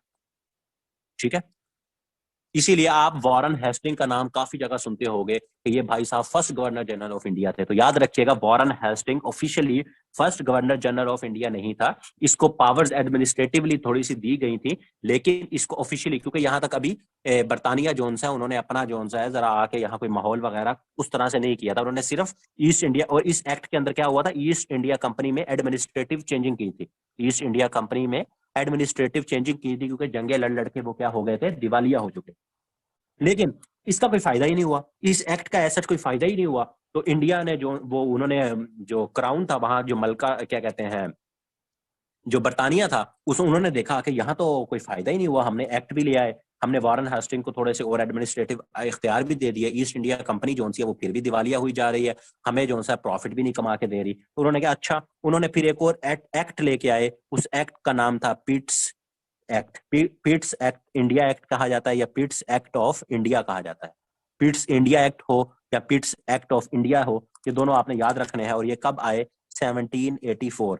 पूछा जाता है कि जब 1773 का रेगुलेशन एक्ट फेल हो गया, तो ताजे बरतानिया ने कौन सा एक्ट इंडिया के लिए भेजा? वो एक्ट क्या था? उसको कहा जाता है पिट्स एक्ट ऑफ इंडिया 1784। अब आप देखें, 11 साल के बाद ही उनको नया जोन सा है एक एक्ट लाना पड़ गया, क्योंकि उनका जो रेगुलेशन एक्ट था पहले, वो अब एक तरह से सही काम नहीं कर रहा था। जो पहला उनका रेगुलेशन का एक्ट था, उनको लगा कि उसके अंदर कुछ खामियां हैं जो कि सही तरह से ईस्ट इंडिया कंपनी या इंडिया को नहीं चला पा रहे हैं। तो अब वो क्या हुआ, 1784 सिर्फ 11 साल बाद पिट्स इंडिया एक्ट ले आए। और पिट्स इंडिया एक्ट का एक चीज याद रखिएगा कि पिट्स इंडिया एक्ट के बाद 6 मेंबर क्या कहते हैं, 6 मेंबर प्राइवी काउंसिल बना दी गई, प्रीवी काउंसिल, जिसमें एक सेक्रेटरी ऑफ स्टेट होता था जिसको वजीर खारजा, और उसके बाद इसमें उनका प्राइम मिनिस्टर और डिफरेंट वहां के ही लोग। इंपॉर्टेंट नहीं है कि कौन कौन लोग होते थे, लेकिन 6 मेंबर कौंसल सबसे पहले उन्होंने बनाई गई कि अब हम ईस्ट इंडिया कंपनी, क्योंकि उन्होंने कहा कि यार एक गवर्नर है, ये एडमिनिस्ट्रेटिव पोस्ट थी पहले बंगाल की। उन्होंने 1773 का रेगुलेशन एक्ट ले आए, जिसे हमने फोर्ट विलियम रेगुलेशन एक्ट कहा। तो उन्होंने कहा शायद ये अब हम उसे गवर्नर जनरल का ओहदा दे रहे हैं एक तरह से अनऑफिशियली, तो एडमिनिस्ट्रेटिव चेंज हो रही है, तो शायद ईस्ट इंडिया कंपनी के हालात इंडिया में बेहतर हो जाएं। नहीं हुए बेहतर। उन्होंने कहा अच्छा, फिर नहीं हो रहा था, फिर उन्होंने पिट्स इंडिया एक्ट ले आए 1784 के अंदर। तो उस पिट्स इंडिया एक्ट का मकसद क्या था कि उसके अंदर 6 मेंबर कमेटी बना दी जो कि ईस्ट इंडिया कंपनी के मामला देखेगी। तो पहली दफा जो सा है कोई इस तरह का नुमाइंदा या कोई बंदा जो सा है वो क्या कहते हैं ताजे बरतानिया की तरफ से कोई कमेटी या इंडिया के ऊपर, और इसके अंदर पहली दफा जो सा है वो जिसे कहते हैं कि पहली दफा कौन सा एक्ट था जिसमें उन्होंने कहा कि भाई इंडिया पे अब हमारी थोड़ी सी शायद हुकूमत ऑफिशियली तौर पे उनकी गवर्नमेंट की तरफ से कहा गया, तो वो यही था पिट्स इंडिया एक्ट। तो इसमें जो सा है अगर हम देखें तो, और ये 6 मेंबर कमेटी का काउंसिल का मतलब क्या था, to manage East India Company, to manage East India Company. East India Company को मैनेज करने के लिए उन्होंने ये पिट्स एक्ट ऑफ इंडिया लेके आए। तो यहाँ अब आप देखोगे कि अब यहाँ क्या होगा कि अब पिट्स एक्ट आ गया, और ये पिट्स एक्ट जो सा है ये आपका आगे तक चलेगा। ये आपका अल्लाह भला करे जब तक आपकी अब जंग आजादी नहीं होगी ना 58 तक, तो 58 तक अब आपका क्या चलेगा, अगर क्या कहते हैं, अगर नहीं तो यहाँ लिख ले 1784 में आया, तो ये 1858 तक आपका यही पिट्स एक्ट चलेगा। ये भी पूछा जाता है। तो ये पिट्स एक्ट जो सा है यही चलेगा अब आपका पूरा अरसा, पिट्स एक्ट ही चलेगा, जिसमें ये 6 मेंबर प्राइवी काउंसिल थी। और ये याद रखिएगा, बाद में पूछ लूंगा भी, ये 6 मेंबर्स, ये कौन सा एक्ट था जिसके अंदर 6 मेंबर काउंसिल बनाई गई थी, तो पिट्स इंडिया एक्ट था 1784 का, जिसके अंदर ताजे बरतानिया की तरफ से 6 मेंबर्स बनाकर भेजे गए थे कि ईस्ट इंडिया कंपनी के जाके मामलात वॉरेन हेस्टिंग्स जो से हैं उनसे कंट्रोल नहीं हो रहे, तो आप अब जाएं और अब आप जाकर माहौल सेट करें। फिर क्या होता है, इससे पहले कि मैं दूसरा उसमें आऊं, यहाँ अब ये आती 6 मेंबर कमेटी बनी, इन्होंने ईस्ट इंडिया कंपनी के थोड़े से हालात वाकयात जो से हैं वो देखे। एक सेकेंड।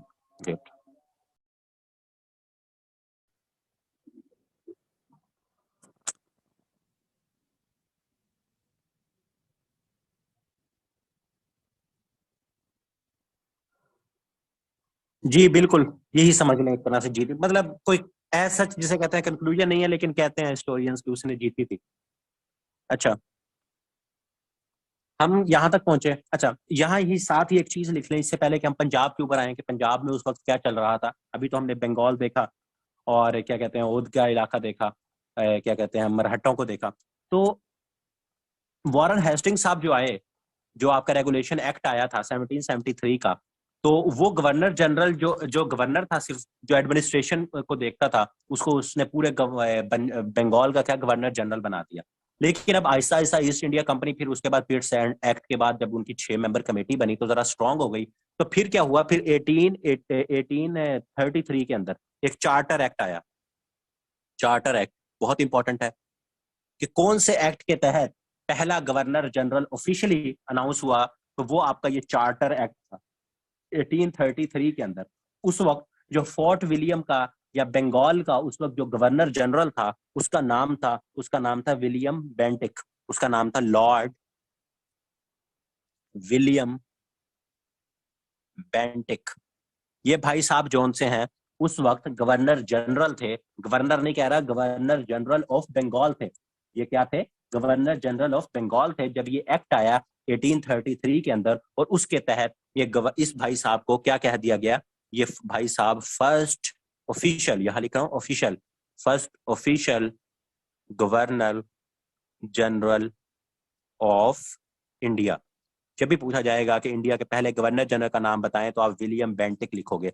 ये 1833 से लेकर 2 साल तक ये रहे, 1833 से लेकर 1835 तक ये भाई साहब जोन से हैं गवर्नर जनरल रहे।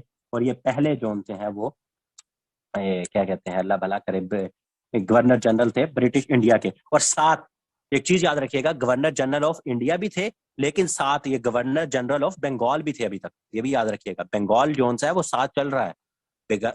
वो भी आपको बताऊंगा कि बंगाल को बिल्कुल ही अलहदा कब किया गया गवर्नर। अभी ये बंदा जोन सा है, ये विलियम बेंटिक जोन सा है ना, ये बंगाल का भी गवर्नर तो चल रहा था। बंगाल का गवर्नर तो जो रेगुलेशन एक्ट आया ना 1773 में, उस वक्त इसको सिंपल गवर्नर था तो इसको गवर्नर जनरल ऑफ बंगाल बना दिया गया। उस वक्त इसको जो उस वक्त हेस्टिंग था, वारन हेस्टिंग मैंने आपको बताया, उसको गवर्नर जनरल ऑफ बंगाल बनाया गया। तो उसके बाद जो बंदे आते थे, हमारे लिए इतने नाम इंपॉर्टेंट नहीं है, वो क्या होते थे, वो गवर्नर जनरल ऑफ बंगाल होते थे, वो गवर्नर जनरल ऑफ बंगाल कहलाए जाते थे।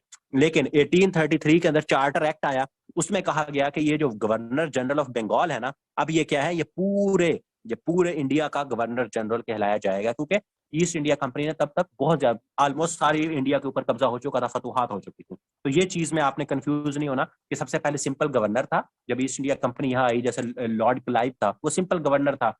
जो सा है वो ईस्ट इंडिया कंपनी के मामला देखता था, उसको 1773 के अंदर अपग्रेड कर दिया, उसको सॉफ्टवेयर अपग्रेड कर दिया, एक एक्ट लाकर उसे गवर्नर बना दिया, गवर्नर जनरल ऑफ बंगाल का नाम दे दिया स्लैश या फोर्ट विलियम का।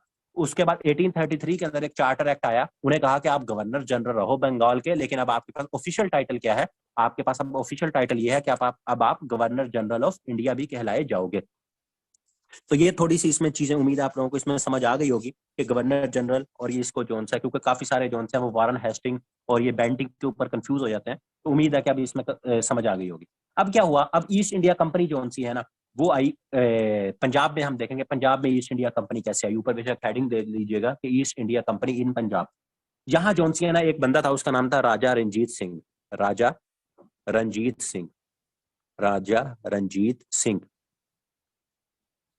राजा रंजीत सिंह साहब जोन से है ना, ये 1780 के अंदर, 1780 से लेकर 1839 तक ये जोन सा है, ये भाई साहब ने क्या की, भाई साहब ने हुकूमत की। इसने क्या की, इसने भाई साहब ने हुकूमत की और अच्छी खासी, और 39 के अंदर इसकी डेथ हो गई। एक दफा इसका ईयर भी पूछा गया था, डेट ऑफ डेथ इसकी कब हुई, तो 1839 के अंदर जोन से भाई साहब की डेथ हो गई। तो ये रंजीत सिंह का यहाँ रूल था। तो रंजीत सिंह साहब जोन से थे, इसका अगर मैं थोड़ा सा बताऊं कि इस भाई साहब ने, नहीं 1780 में ये पैदा हुआ था, ये मैंने इसका वो लिखा है 1780 में सही ये पैदा हुआ था। इतना लंबा तो क्या कहते हैं, 60 साल तो नहीं इसने हुकूमत की। तो 1780 में अंदर पैदा हुआ और 1839 के अंदर इसकी डेथ हुई। तो इसने सबसे पहले जो पंजाब के ऊपर हुकूमत इसकी स्टार्ट हुई ना, वो हुई है 1801 के अंदर। 1801 के अंदर राजा रंजीत सिंह ने क्या किया, जो मुगल्स थे ना, मुगल्स से पंजाब अनेक्स्ट कर लिया। पंजाब अनेक्स्ट किससे किया, फ्रॉम मुगल्स। जो मुगल्स थे उनसे इसने पंजाब अनेक्स किया। इससे क्या किया, पंजाब अनेक्स किया। और उसके बाद एक और इंपॉर्टेंट डेट हमारे हवाले से 1819 के अंदर इसने कश्मीर भी अनेक्स कर लिया। इसने कश्मीर जोन सा है, इसने कश्मीर जोन सा है वो भी अनेक्स कर लिया। और एक बंदा था, उसका नाम था गुलाब सिंह। उसका क्या नाम था, गुलाब सिंह। गुलाब सिंह को कश्मीर का गवर्नर बना दिया इसने। इसने कहा कि कश्मीर का इलाका जोन सा है ना तेरे पास। तो कश्मीर को किसने अनेक्स किया, राजा रणजीत सिंह ने 1819 के अंदर कश्मीर को अनेक्स किया। और फिर क्या किया, गुलाब सिंह साहब को उसका गवर्नर बना दिया। और उसके बाद इसके बारे में कहा जाता है कि राजा रणजीत सिंह को, बल्कि लिख ले इंपॉर्टेंट है, कि कौन सा बादशाह स्मॉल पॉक्स से मरा था। तो स्मॉल पॉक्स की बीमारी थी जिससे ये डाइड। और कब हुआ, 1839 के अंदर। 1839 के अंदर जोन सा है, ये इसको स्मॉल पॉक्स था। उसमें कहते हैं इसकी जो एक आंख थी ना, लेफ्ट आई, उसकी जो जैसे कहते हैं उल्टी, हाँ तो यही है, लेफ्ट आई बनती है ना उल्टी। तो लेफ्ट आई जोन सी है वो इसने अपनी खोई थी, और उसके बाद जोन सा है ना ये भाई साहब इसकी डेथ। तो फिर क्या हुआ, फिर ये हुआ कि ये जो राजा रणजीत सिंह साहब है ना, राजा रणजीत सिंह साहब, इसने 1801 के अंदर पंजाब तो अनेक्स कर लिया। पंजाब अनेक्स कर लिया तो इसको ये तो पता था कि ईस्ट इंडिया कंपनी जो है ना बड़े तेज वो ना तरीके से ना कब्जे कर रही है। इसने कहा अच्छा फिर ये करते हैं। इसने 1809 के अंदर एक ट्रीटी की, इसका नाम है treaty of Amritsar. Treaty of Amritsar. Treaty of Amritsar किस किस के दरमियान की, ट्रीटी ऑफ अमृतसर हुई राजा रणजीत सिंह के दरमियान और लॉर्ड मंटो के दरमियान। राजा रंजीत, राजा वर्सेस या plus Lord Manto. Lord Manto one, Manto one लिख रहा हूँ क्योंकि आगे सेकंड भी आएगा। तो इन दोनों के दरमियान हुई। तो इसने, अब उसने क्या कहा, उसने कहा कि हम जो है ना आपका सारा साथ देंगे, जो है कोई भी आपको मसला मसाइल होगा तो हम जो है ना ट्रीटी, हम ना भाई भाई बन जाते हैं। तो वही जो ईस्ट इंडिया कंपनी का पुराना मकसद हिसाब किताब था, मराठों के साथ किया, बाकियों के साथ पहले ट्रीटी करो, फिर बाद में जो है उनके ऊपर हमला करके उनको सेट कर दो। तो पहली ट्रीटी हुई अमृतसर की। और जो है फिर ये हुआ कि ये जो राजा रणजीत सिंह है, ये भाई साहब जी चले गए, ये भाई साहब की डेथ हो गई। तो इसका बेटा था दुलीप सिंह। दुलीप सिंह, इसके बारे में आता है कि दुलीप सिंह साहब जो है ना, दुलीप सिंह पूछा जाता है दुलीप सिंह कौन था। एक तो इंपॉर्टेंट पर्सनैलिटी याद रखिएगा, सन ऑफ राजा रणजीत सिंह। राजा रणजीत सिंह जो है उसका ये बेटा था, और 12 साल की कहा जाता है इसकी उम्र थी जब ये रूलर बन गया। तो 12 साल की भाई साहब की जब उम्र थी, राजा रणजीत सिंह तो एक क्या कहते हैं, एक बादशाह तो था, सिख हुक्मरान था, लेकिन एक अच्छा हुक्मरान तो था। तो 12 साल के बच्चे को क्या हुकूमत आएगी? तो जब 12 साल का दुलीप सिंह जो होता है वो तख्त पे बैठा, तो फिर वही होना था जो क्या कहते हैं बाकियों के साथ हुआ। तो वो क्या हुआ, वो ये हुआ कि अल्लाह भला करे, ये जो आपका है गुलाब सिंह, गुलाब सिंह याद है कौन? गुलाब सिंह, गुलाब सिंह, गुलाब सिंह वही है जिसको गवर्नर बनाया था, governor of Kashmir. Governor of Kashmir किसने बनाया था? गवर्नर ऑफ कश्मीर बनाया था रंजीत सिंह ने। किसने बनाया था? रंजीत सिंह ने। तो रंजीत सिंह ने इसको जब गवर्नर बनाया था, इस भाई साहब ने, कश्मीर तो इसी के पास था, लेकिन ईस्ट इंडिया कंपनी ने देखा कि 12 साल का बच्चा आ गया है, इसको इतनी हुकूमत नहीं करनी आती, और अभी 12 साल का बच्चा बड़ा हो गया था, ठीक है। 39 के अंदर, 1839 के अंदर रंजीत साहब चले गए, लेकिन 1845 से लेकर 1849 तक एक जंग चली जिसको कहते हैं कि एंग्लो सिख वॉर। अब देखें, Anglo Sikh war, Anglo Mysore war, ये ब्रिटिश ईस्ट इंडिया कंपनी ने हर किसी के साथ जंगे की। तो यहाँ एंग्लो सिख वॉर होगी, और इसको क्या कहेंगे? First Anglo Sikh war.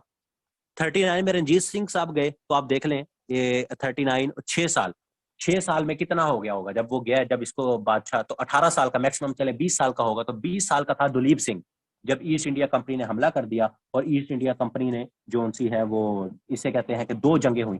एक को कहा जाता है, इसमें एक जंग हुई, उसका नाम था बैटल ऑफ लाहौर, ये इंपॉर्टेंट है आपके लिए। एक और सबरून भी हुई थी, तो बैटल ऑफ लाहौर, इसी एंग्लो मैसूर वॉर जो हुई ना, तो इसमें बैटल ऑफ लाहौर हुई थी 1846 के अंदर। तो पूछा जाता है कि बैटल ऑफ लाहौर एक तो किस किस के दरमियान हुई थी, तो वही सिख और एंग्लो जो ईस्ट इंडिया कंपनी थी उनके दरमियान।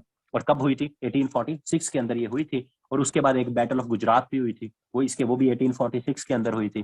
तो इसमें क्या हुआ, इसमें ये जो भाई साहब थे ना, ये जो मैंने ऊपर नाम लिखा गुलाब सिंह, ये गुलाब सिंह साहब क्या हो गए, इसने यहाँ गद्दारी की, ही बिकेम ट्रेटर। जैसे वहां मीर जाफर था ना, ट्रेटर, इसने क्या की? गद्दारी की। और गद्दारी की, और जो दुलीप सिंह साहब थे वो हार गए।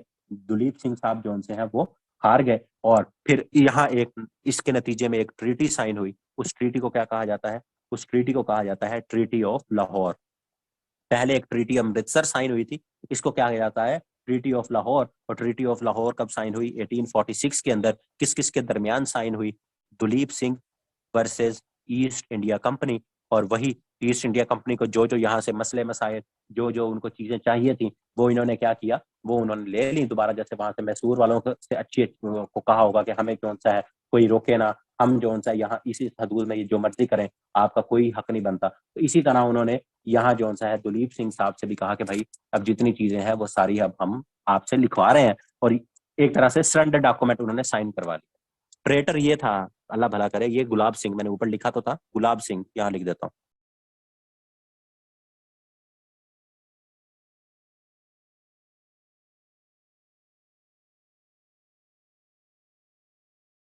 गुलाब सिंह, गुलाब सिंह साहब जोन से इन्होंने, जिसको इसके बाप ने क्या कहते हैं, रंजीत सिंह ने किसका, कश्मीर का गवर्नर बनाया था। जो कश्मीर को 1809 में एनेक्स किया था ना उसने, 1809 में जो कश्मीर को एनेक्स करके उसका किसको गवर्नर बनाया था? गुलाब सिंह को। उसी गुलाब सिंह ने अपने उसके साथ गद्दारी की, उसी के बेटे रंजीत सिंह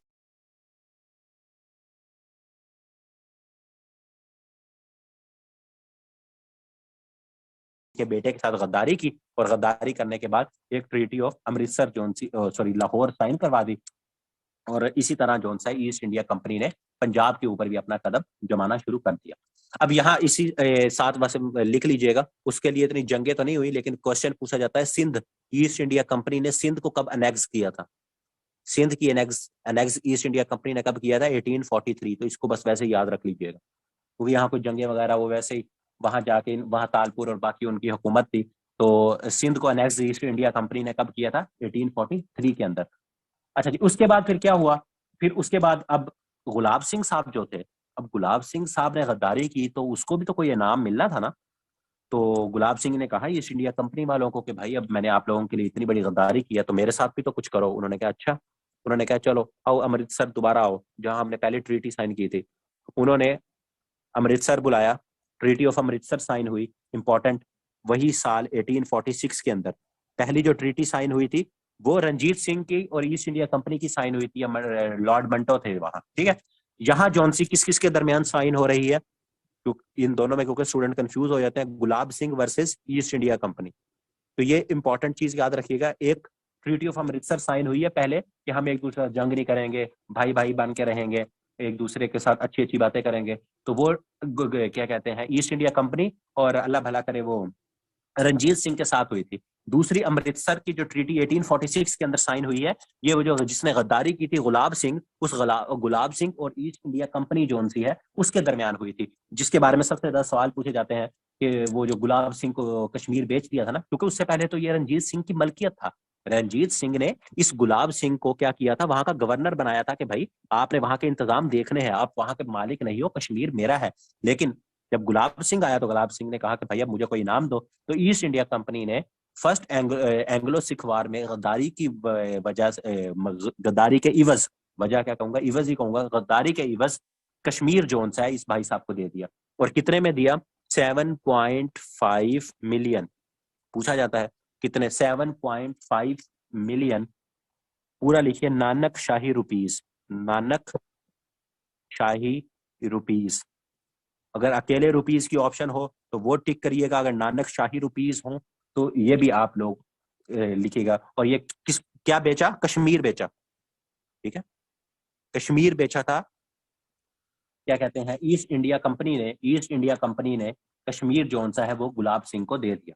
इस और पूछा जाता है कि ये जो कश्मीर जोन सा है 7.5 मिलियन के इवज गुलाब सिंह को जो बेचा गया, वो किस ट्रीटी के अंदर बेचा गया, तो वो याद रखिएगा, वो यही ट्रीटी ऑफ अमृतसर थी। वो ट्रीटी ऑफ अमृतसर थी जिसके तहत जोन सा है ये कश्मीर जोन सा है ये अब गुलाब सिंह के पास चला गया। उन्होंने कहा ठीक है भाई, गुलाब सिंह के पास चला गया तो वो देख, तो अभी वो जो सा है, उन्होंने कहा पूरा हमने जो सा है पंजाब भी तो कब्जा करना है। फिर उन्होंने दोबारा क्या किया, उन्होंने सेकंड एंग्लो सिख वॉर लड़ी, सेकंड एंग्लो सिख वॉर।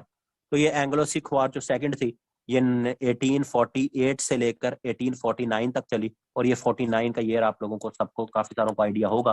पूछा जाता है कि ईस्ट इंडिया कंपनी ने पंजाब को कब एनेक्स किया। तो दूसरा सवाल, ईस्ट इंडिया कंपनी ने कौन सी जंग के बाद पंजाब को एनेक्स किया, तो सेकंड एंग्लो सिख वॉर के बाद पंजाब को एनेक्स कर लिया। तो 1849 के अंदर east India company annexed Punjab. 43 के अंदर किसको किया था, सिंध को एनेक्स किया था। और 49 के अंदर सेकंड एंग्लो सिख वॉर के बाद क्या किया, सेकंड एंग्लो सिख वॉर के बाद जो पंजाब था उसको भी अब क्या कर दिया, एनेक्स कर लिया। और इसी यहाँ भी एक ट्रीटी ऑफ लाहौर हुई थी, और वो भी लिख लें कि किस ट्रीटी के तहत अनेक्स किया था, ट्रीटी ऑफ लाहौर के तहत, ट्रीटी ऑफ लाहौर के तहत अनेक्स किया था। और ये कब हुई थी, ये आपकी अल्लाह भला करे अप्रैल के अंदर हुई थी, अप्रैल 1849। वो ईयर वही था, मंथ कभी पूछ लें तो वैसे, लेकिन ईयर इंपॉर्टेंट है कि उसी साल, क्योंकि जब ट्रीटी हुई होगी तो अनेक्स हुआ होगा ना। तो 1849 के अंदर आपका जो पंजाब है वो भी ईस्ट इंडिया कंपनी के कब्जे में चला गया। और जनाब जोन सा है, इस तरह ईस्ट इंडिया कंपनी ने आहिस्ता आहिस्ता अपने कदम जोन से हैं वो बंगाल से शुरू होते हुए मैसूर, औध, मुगल डायनेस्टी खत्म हो गई, उनको खत्म कर दिया। और अब पंजाब जोन सा है जो कि महाराजा रंजीत सिंह के पास था, उसको जोन सा है पहले मुआहिदा किया, जब वो चला गया एक कमजोर बादशाह आ गया, तो कमजोर बादशाह को किस क्या किया, उसके साथ जंग लड़ी, उसमें एक गद्दार पैदा किया, उस गद्दार को जो सा उसके मुआवजा दिया, क्या दिया उसको, कश्मीर दे दिया 7.5 मिलियन में। और उसके क्या किया, उससे फिर मुआहिदा करवा कर आहिस्ता आहिस्ता उसे सरेंडर करवा के सेकंड एंग्लो सिख वॉर में 1849 में ट्रीटी ऑफ लाहौर के तहत जो आपका पंजाब था वो भी ईस्ट इंडिया कंपनी ने अपने क्या किया, उसको अनेक्स कर लिया। तो ईस्ट इंडिया कंपनी ने इसको भी अनेक्स कर लिया। फिर इसी दौरान में क्या होता है, अब इस दौरान में क्या, अब हम देखेंगे, जी जी, जी जी, सिंध भी ईस्ट इंडिया कंपनी ने ही, वो भी ईस्ट इंडिया कंपनी ने ही 1843 के अंदर अनेक्स किया था। 1843 के अंदर सिंध भी ईस्ट इंडिया कंपनी ने अनेक्स किया था। अच्छा जी, अब यहाँ ना क्या होता है, अब पिट्स इंडिया एक्ट आपको पता है चल रहा था, पिट्स इंडिया एक्ट जो सा है वो चल रहा था। और पिट्स इंडिया एक्ट के अंदर क्या कहते हैं, ब्रिटिश ने एक वर्ड यूज किया था, ब्रिटिश पोजेशन ऑफ इंडिया। पहली दफा ये वर्ड यूज हुआ था, ब्रिटिश पोजेशन ऑफ इंडिया। जी जी, Dulip versus East India Company, बिल्कुल Dulip versus East India Company ही, दुलीप ही था। अच्छा, तो ब्रिटिश, ये भी बल्कि आप लोगों का सवाल यह है कि ब्रिटिश पोजेशन ऑफ इंडिया का वर्ड फर्स्ट टाइम क्यों कौन से एक्ट में यूज हुआ था, तो ये पिट्स इंडिया एक्ट जो आया था ना, पिट्स इंडिया एक्ट, 1784 के अंदर, 1784 के अंदर पिट्स इंडिया एक्ट के बारे में ये पहले बार उन्होंने बात की थी। लेकिन फिर क्या हुआ, फिर एक लॉर्ड आया। अब देखो, अब यहाँ आप चीजों को देखो, बंगाल भी उनके कब्जे में, क्या कहते हैं, सिंध भी, पंजाब भी, सारा। तब एक बंदा आया, उसका नाम था लॉर्ड डेलहौजी, लॉर्ड डेलहौजी। अब ये लॉर्ड डेलहौजी साहब थे ना, ये 1848 से लेकर 1856 तक ये रहे। ये 1848 से 1856 तक, अभी 1857 तक हम नहीं गए, 1856 तक ये भाई साहब रहे। और इस बंदे के बारे में क्या हिसाब किताब आपने याद रखना है, इस बंदे के बारे में आपने, ये गवर्नर जनरल, ये गवर्नर जनरल था, गवर्नर जनरल ऑफ इंडिया। इसका बताना इसलिए लाजमी है क्योंकि इसके बाद आएगा लॉर्ड कैनिंग, इसके बाद आएगा लॉर्ड कैनिंग, क्योंकि अभी 1857 में जंग आजादी होनी है, तो वो फिर वाइसराय बन जाएगा पहला। तो ये जोन सा एक तरह से सेकंड लास्ट गवर्नर जनरल था, एक तरह से सेकंड लास्ट। इसने 2-3 कारनामे किए, तो इसलिए आपको इसका बताना जरूरी है, ठीक है। तो इसका बताना जरूरी, इसने एक तो क्या, सेकंड लास्ट। इसके बाद बात सुन, गवर्नर जनरल जोन सा था ना इंडिया का, अभी मैं बताऊंगा कि वो, मैंने नाम जल्दी ले लिया वाइस राय का, बस इसको वैसे याद रखो, लॉर्ड डेलहौजी। इसके बाद क्यों क्या है, उसके बाद आएगा लॉर्ड डेलहौजी के बाद, पहले मैं लिख देता हूँ, लॉर्ड कैनिंग, लॉर्ड कैनिंग आएगा, लॉर्ड कैनिंग आएगा 1856 से लेकर 1858 तक। तो 1858 तक जोन सा है ना, ये लॉर्ड कैनिंग रहेगा। फिर क्या होगा, फिर क्योंकि हमें पता है 1857 के अंदर जंग आजादी हो जाएगी 1857, तो ये जो लॉर्ड कैनिंग है ना, ये जो गवर्नर जनरल है, इसको फिर क्या कहा जाएगा, इसको फिर वाइस राय कहा जाएगा, इसको फिर वाइस राय कहा जाएगा। तो इसलिए मैंने आपको बताया।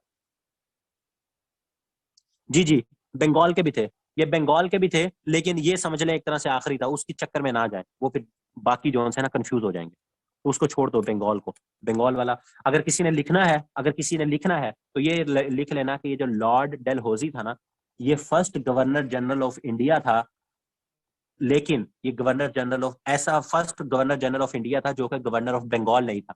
इससे पहले जितने गवर्नर जनरल आ रहे थे ना, वो सब क्या थे, तो सलमान भाई ने इस पे याद करवा दिया कि इससे पहले जितने गवर्नर जनरल आ रहे थे, वो मैंने आपको बताया कि वो गवर्नर जनरल ऑफ बंगाल भी थे और गवर्नर जनरल ऑफ इंडिया भी थे, लॉर्ड विलियम बेंटिक के बाद, क्योंकि वो पहला गवर्नर जनरल ऑफ इंडिया बना था ना।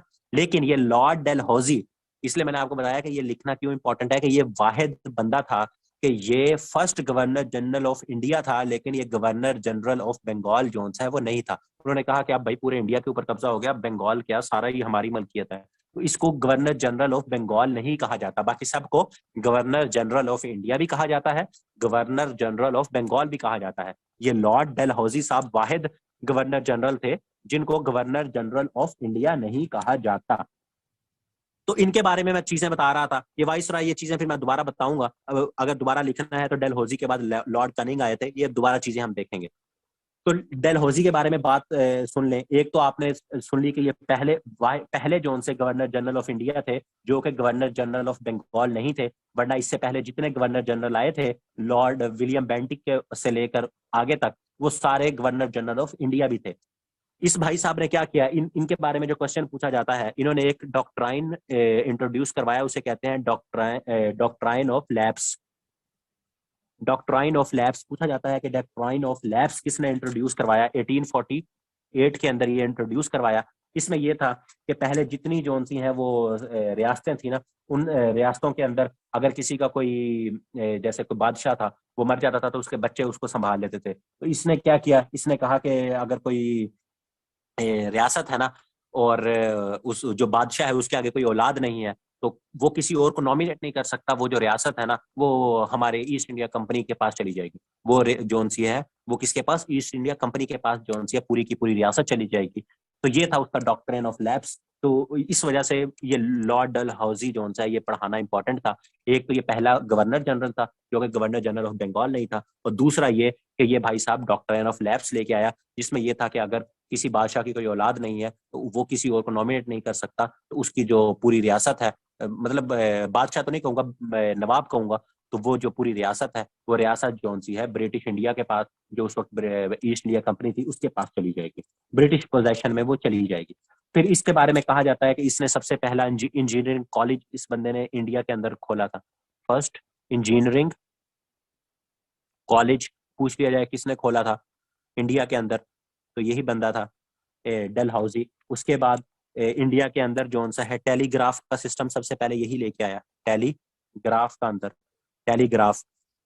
और इसी के दौर के अंदर इंडिया के अंदर 1853 के अंदर रेलवे एस्टेब्लिश हुई थी। ये भी बहुत इंपॉर्टेंट सवाल पूछा जाता है, रेलवे एस्टेब्लिश हुई थी किसके दौर के अंदर, किस में, तो ये लॉर्ड डलहौजी जो सा इसी के दौर के अंदर इसने इंडिया के अंदर रेलवे जो सा है उसको एस्टेब्लिश किया था। तो इसीलिए जो सा है ये जो बादशाह है, एक सेकंड सर, ये जो बादशाह है ये हमारे लिए, एक सेकंड, 50, ये जो बादशाह है ये हमारे लिए, एक सेकंड,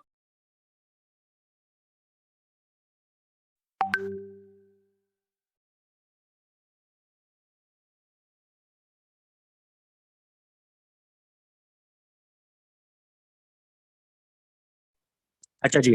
तो रेलवे भी इसने एस्टेब्लिश की, और इस ये जो सा इसने डॉक्ट्रिन ऑफ लैप्स लेके आया।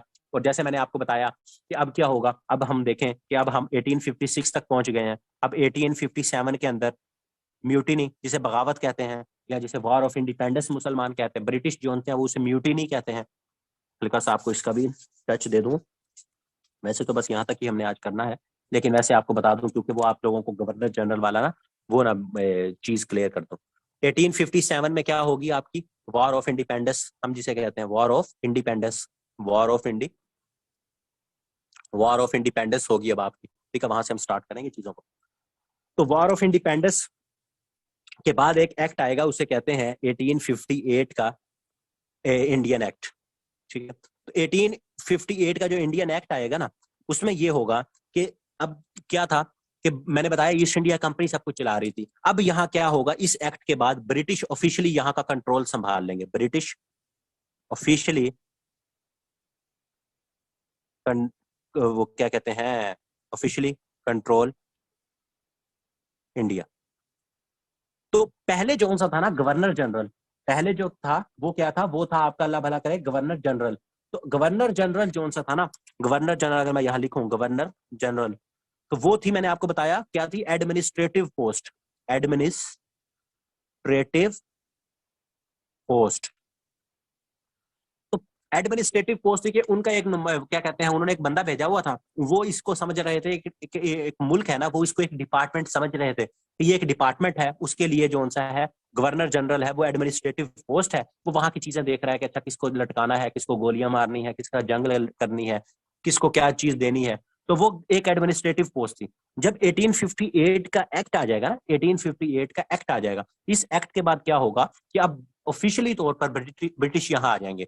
तो वो जो उनसे हैं वो अपना, अब जब यहाँ आएंगे तो अपनी तरफ से कोई नुमाइंदा भेजेंगे, तो वो जो अपना नुमाइंदा भेजेंगे ना, उसको कहा जाता है वाइस रॉय। वाइस रॉय क्या होता है, अल्लाह भला करे, उसे क्या कहते हैं, नुमाइंदे को क्या कहेंगे इंग्लिश में, नुमाइंदा क्या होता है, नुमाइंदे की इंग्लिश क्या होती है, नुमाइंदे की इंग्लिश पता, हाँ रिप्रेजेंटेटिव, शाबाश। तो वाइस रॉय क्या होता है, रिप्रेजेंटेटिव ऑफ क्राउन। ये आपका जो बादशाह वहां जो मलका या बादशाह जो भी होगा उस वक्त, उसका जो रिप्रेजेंटेटिव होगा उसको वाइस राय कहा जाएगा। इसका क्या मकसद होगा, बंदा वही रहेगा। अब जैसे मैंने आपको बताया कि Lord Dalhousie second last governor general था, और उसके बाद कौन आया, लॉर्ड कैनिंग। तो लॉर्ड कैनिंग कौन था, लॉर्ड कैनिंग गवर्नर जनरल था। लेकिन 58 के बाद जब एक्ट आ गया, ये 58 का एक्ट आ गया, तो यही लॉर्ड कैनिंग अब गवर्नर जनरल भी कहलाया जाएगा, गवर्नर जनरल भी कहलाया जाएगा, ये वाइस रॉय भी कहलाया जाएगा। ये नहीं है कि ये लास्ट गवर्नर जनरल होगा, ये गवर्नर जनरल भी कहलाया जाएगा, ये याद रखिएगा। ये वाइस रॉय भी कहलाया जाएगा। एक ही बंदा दो किस तरह कहलाया जा सकता है, इसकी भी बात में सुन, वो आपको समझ भी आ गई होगी कि जब हम गवर्नर जनरल की बात कर रहे हैं तो वो यहाँ इंडिया को एडमिनिस्ट्रेटिवली देख रहा है। जब हम कह रहे हैं कि Lord Canning, Lord Mountbatten viceroy हैं, तो इसका क्या मतलब है कि वो यहाँ क्या है, वाइस रॉय के तौर पे जो क्राउन, जो ब्रिटिश है, ब्रिटिश को रिप्रेजेंट कर रहे हैं, उनके यहाँ क्या है, नुमाइंदे हैं। तो ये कंफ्यूजन उम्मीद है आप लोगों को क्लियर हो गई होगी, आपको यहाँ तक, यहाँ से मसला नहीं होगा कभी कि वाइस रॉय, गवर्नर जनरल, इन सब में मसले क्या है।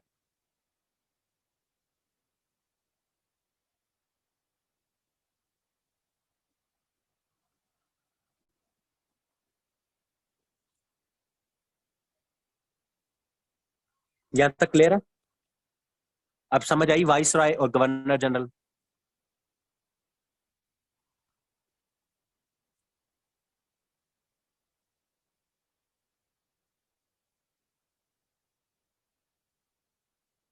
जी जी, नहीं समझ आई तो बताओ, मैं रिपीट कर देता हूँ।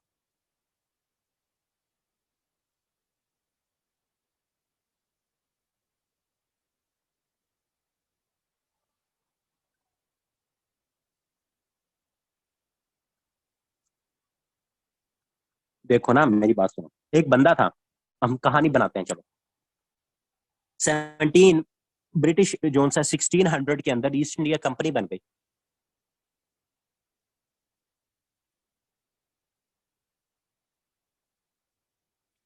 आपको मैंने लेक्चर बता दिया है ना। मैंने आपको लेक्चर, आप ड्राइव में देखेंगे अपलोड है, उसके अंदर जितने इंपॉर्टेंट वाइस राय है ना, वो सारे हमने डिस्कस कर लिए।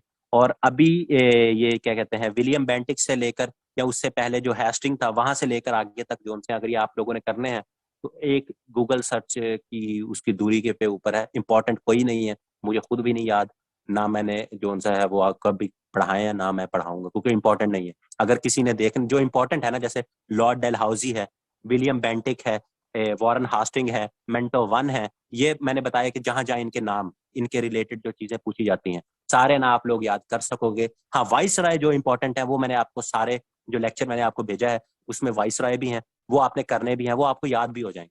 तो गवर्नर जनरल जो से है ना, वो सारे इंपॉर्टेंट नहीं। अब सुनो, अब कहानी सुनो दोबारा। 1773 के अंदर रेगुलेशन एक्ट आता है, बल्कि उससे भी पीछे जाते हैं। 1600 के अंदर क्या हुआ, 1600 के अंदर ईस्ट इंडिया कंपनी बनी। ईस्ट इंडिया कंपनी आई इधर, तो उसने यहाँ के मामलात चलाने के लिए एक गवर्नर, उसने एक पोस्ट निकाली। उसने कहा कि जो हमारे मामलात देखेगा ना एडमिनिस्ट्रेटिवली, उसको क्या कहा जाएगा, गवर्नर। उसको गवर्नर ऑफ फोर्ट विलियम कहा जाएगा, फोर्ट विलियम, या गवर्नर ऑफ बंगाल कहा जाएगा। ठीक है जी, कह दो। ये अब सारे मामला देख रहा था, ये सारे जोन से है मामला देख रहा था, गवर्नर जोन सा है फोर्ट विलियम का।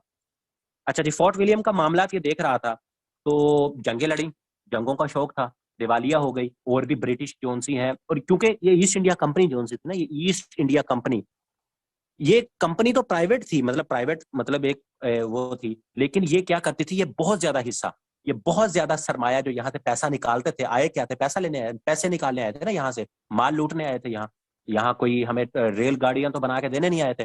तो जो यहाँ से चीजें लोगों का इस्तेमाल करते थे, पैसा क्राउन को भेजते थे, बरतानवी हुकूमत को भेजते थे। जब उन्होंने देखा कि भाई जंगे लड़ रहे हैं, मसले कर रहे हैं इधर, पैसा हमें, अगर लेट्स सपोज पहले अगर उनको एक सौ भेजते थे, 100 रुपए भेजते थे, तो जंगों के बाद अगर उन्होंने 70 रुपए भेजने शुरू कर दिए, तो उन्होंने कहा भाई क्या हो गया, पैसे क्यों कम कर रहे हो, हमने तुम्हें इतना बड़ा मुल्क दिया है लूटने के लिए, तुम हमें कम पैसे भेज रहे हो। तो फिर उन्होंने क्या किया, फिर उन्होंने 1773 का एक एक्ट ले आए, रेगुलेटिंग एक्ट। उसमें उन्होंने कहा कि भाई ये जो बंदा है ना, अब पूरा बंगाल, अब इसको हमने और एडमिनिस्ट्रेटिव पावर दे दी। हमने जिसको तुम अकेला, ये क्या कहते हैं, विलियम, फोर्ट विलियम का तुम गवर्नर कहते थे ना, जिसकी थोड़ी सी पावर थी, इसको हमने पावर्स दी है ज्यादा। इसको हमने अब नाम दे दिया गवर्नर जनरल का। अब हमने इसको क्या नाम दे दिया, गवर्नर जनरल का। ये अब सारे ईस्ट इंडिया कंपनी के मामलात देखेगा। तो उसका मैंने क्या नाम बताया था आपको, वॉरेन हास्टिंग, जिसको उन्होंने क्या कहा, Warren Hastings, Warren Hastings. Warren Hastings साहब को जब उन्होंने ये पावर्स दी ना सारी, उन्होंने कहा चले ठीक है, 8 6 7 साल देख लेते हैं क्या हालात बनेंगे। फिर ये हुआ, कोई हालात, तब्दीली नहीं आई। तब्दीली नहीं आई, आपको पता है तब्दीली जल्दी नहीं आती, तब्दीली के लिए जौन सा है थोड़ा सा वक्त दरकार होता है। तो यही जौन सा है उन्होंने देखा, उन्होंने कहा चलो इंतजार करते हैं 8 10 साल। तो हमें भी यही कहा जाता है कि 8 10 साल इंतजार करो, तब्दीली आएगी। तो उसके उस दौर में भी किसी ने कहा कि भाई 8 10 साल इंतजार करो, तब्दीली आएगी। तो फिर क्या हुआ, फिर 1884 के अंदर एक पिट्स इंडिया एक्ट भेजा। उन्होंने जब देखा ना बहुत ज्यादा कि यार तब्दीली तो आई नहीं, तो उन्होंने क्या किया, उन्होंने 1884 के अंदर एक एक्ट भेजा। उसके उसके कहा कि भाई ये जो हम एक बंदा लेके आए थे ना, वॉरेन हास्टिंग को हमने पावर्स दी थी, इस बंदे ने हमें मायूस किया है। 10 साल बाद जाकर उन लोगों को जो लेकर आए थे, जिन्होंने इंस्टॉल की थी चीजें, उनको क्या कहते हैं, पता लगा कि ये बंदा जो है ना ये सही नहीं है। 10 साल बाद, 11 साल कर ले। तो फिर उन्होंने क्या किया, उन्होंने कहा अब हम 6 मेंबर कमेटी बनाएंगे। उन्होंने 6 मेंबर बनाए और 6 मेंबर्स को कहा कि अब आप इंडिया का हिसाब किताब देखते हैं। उन्होंने कहा चले ठीक है। अब ये सारी चीजें चल रही थी, तो फिर क्या हुआ, फिर 1833 के अंदर एक एक्ट आएगा। 1833 के अंदर जो एक्ट आया ना, उसने ये जो गवर्नर जनरल था ना, उस गवर्नर जनरल को, क्योंकि अब फतोहात हो चुकी थी, आपने देखा बीच में बैटल ऑफ बक्सर हो गई, मरहट्टों के साथ जंगे हो गई, मैसूर के साथ जंगे हो गई, सिराजुद्दौला को तो पहले हरा चुके थे। और उस साइड पे यहाँ क्या कहते हैं, अल्लाह भला करे आपका, पंजाब में भी जोन सा है रणजीत सिंह के साथ जोन सा मुआयदा कर रहे थे, लेकिन वो इसीलिए कर रहे थे कि बाद में उसे लूटेंगे। तो 1833 के अंदर उन्होंने क्या कहा, उन्होंने ये गवर्नर जनरल जोन सा है इसको कहा कि अब सिर्फ बंगाल में नहीं है, बंगाल का भी आप संभालोगे हिसाब, बंगाल का भी, लेकिन बंगाल के साथ होल इंडिया, पूरा इंडिया जोन सा है ना आपका है, जो अयाशी करनी है करो। ठीक है, ये जोन से है, यहाँ कौन है, ये इंडिया के ऊपर जो आपने अयाशी करनी है करो। 1833 के अंदर चार्टर एक्ट आ गया। वहां जोन सा है वो जो मैंने आपको बताया कि विलियम बेंटिक, जो विलियम बेंटिक वो first governor general of India थे, लेकिन साथ क्या थे, गवर्नर जनरल ऑफ बंगाल भी थे, गवर्नर जनरल ऑफ बंगाल भी थे उससे पहले।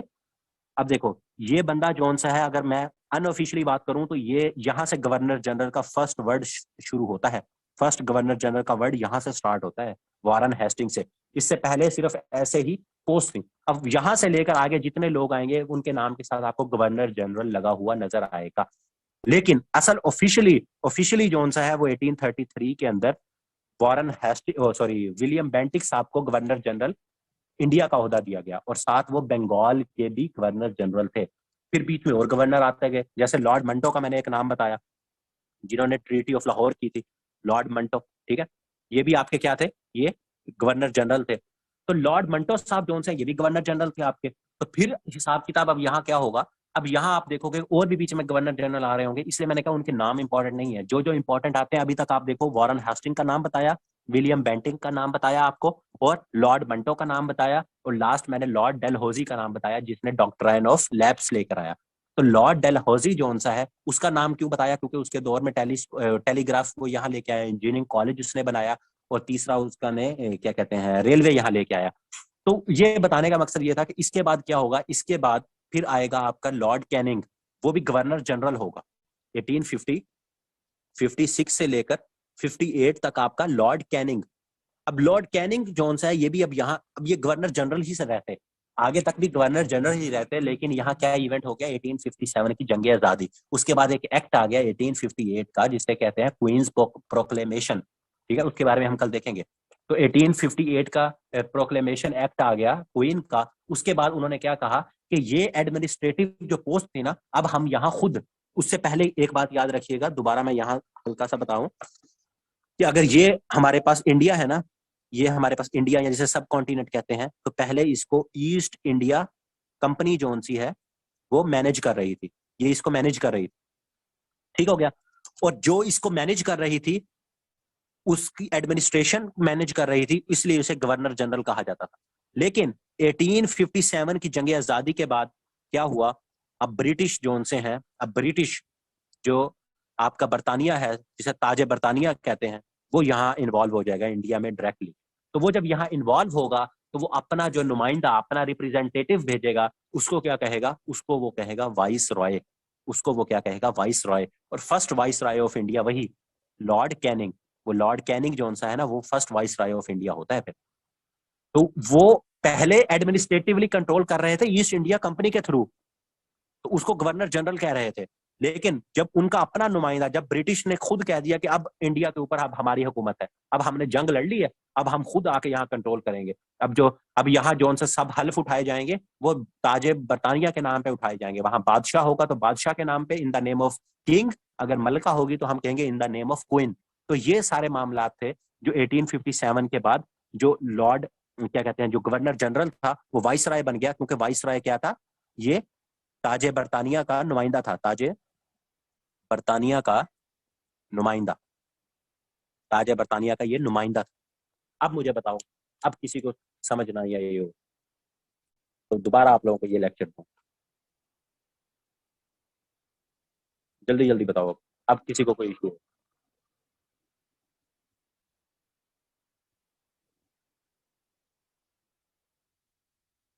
है कोई इशू?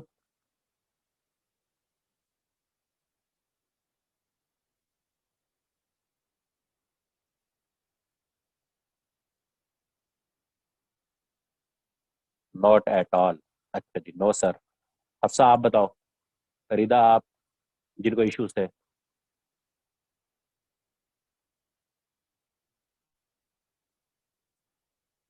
देखो, फर्स्ट गवर्नर जनरल जोन से वो वारन हेस्टिंग था, लेकिन अनऑफिशियली। अनऑफिशियली। आप एग्जामिनेशन पॉइंट ऑफ व्यू से, ये आपको सब समझाने के लिए मैंने बताया। ऑफिशियली जब भी आप पूछोगे, ऑफिशियली 1833 मैंने यहां लिखा था ना, 1833, जो विलियम बेंटिक था ना, बेंटिक, विलियम बेंटिक, वो आपका first governor general of India था ऑफिशियली। मैंने तो बहुत कुछ लिखा है वकास, कौन सा? अफजा, ये चीज क्लियर हुई? ऑफिशियली और अनऑफिशियली वाली बात। नाम यूज होता था गवर्नर जनरल का, उसको पावर्स दे दी गई। अब क्लियर हो गया? अब तो नहीं है कोई कंफ्यूजन। ताजे बरतानिया का नुमाइंदा, यार मेरी राइटिंग जोन सी है, उसका मजाक तो ना उड़ाओ, मुझे पता है बुरी है। ताजे नुमाइंदा, मैंने वैसे लिख दिया था, ये तो मैंने बोला भी है, ताजे बरतानिया का नुमाइंदा। अब मुझे बताओ, किसी को कंफ्यूजन हो?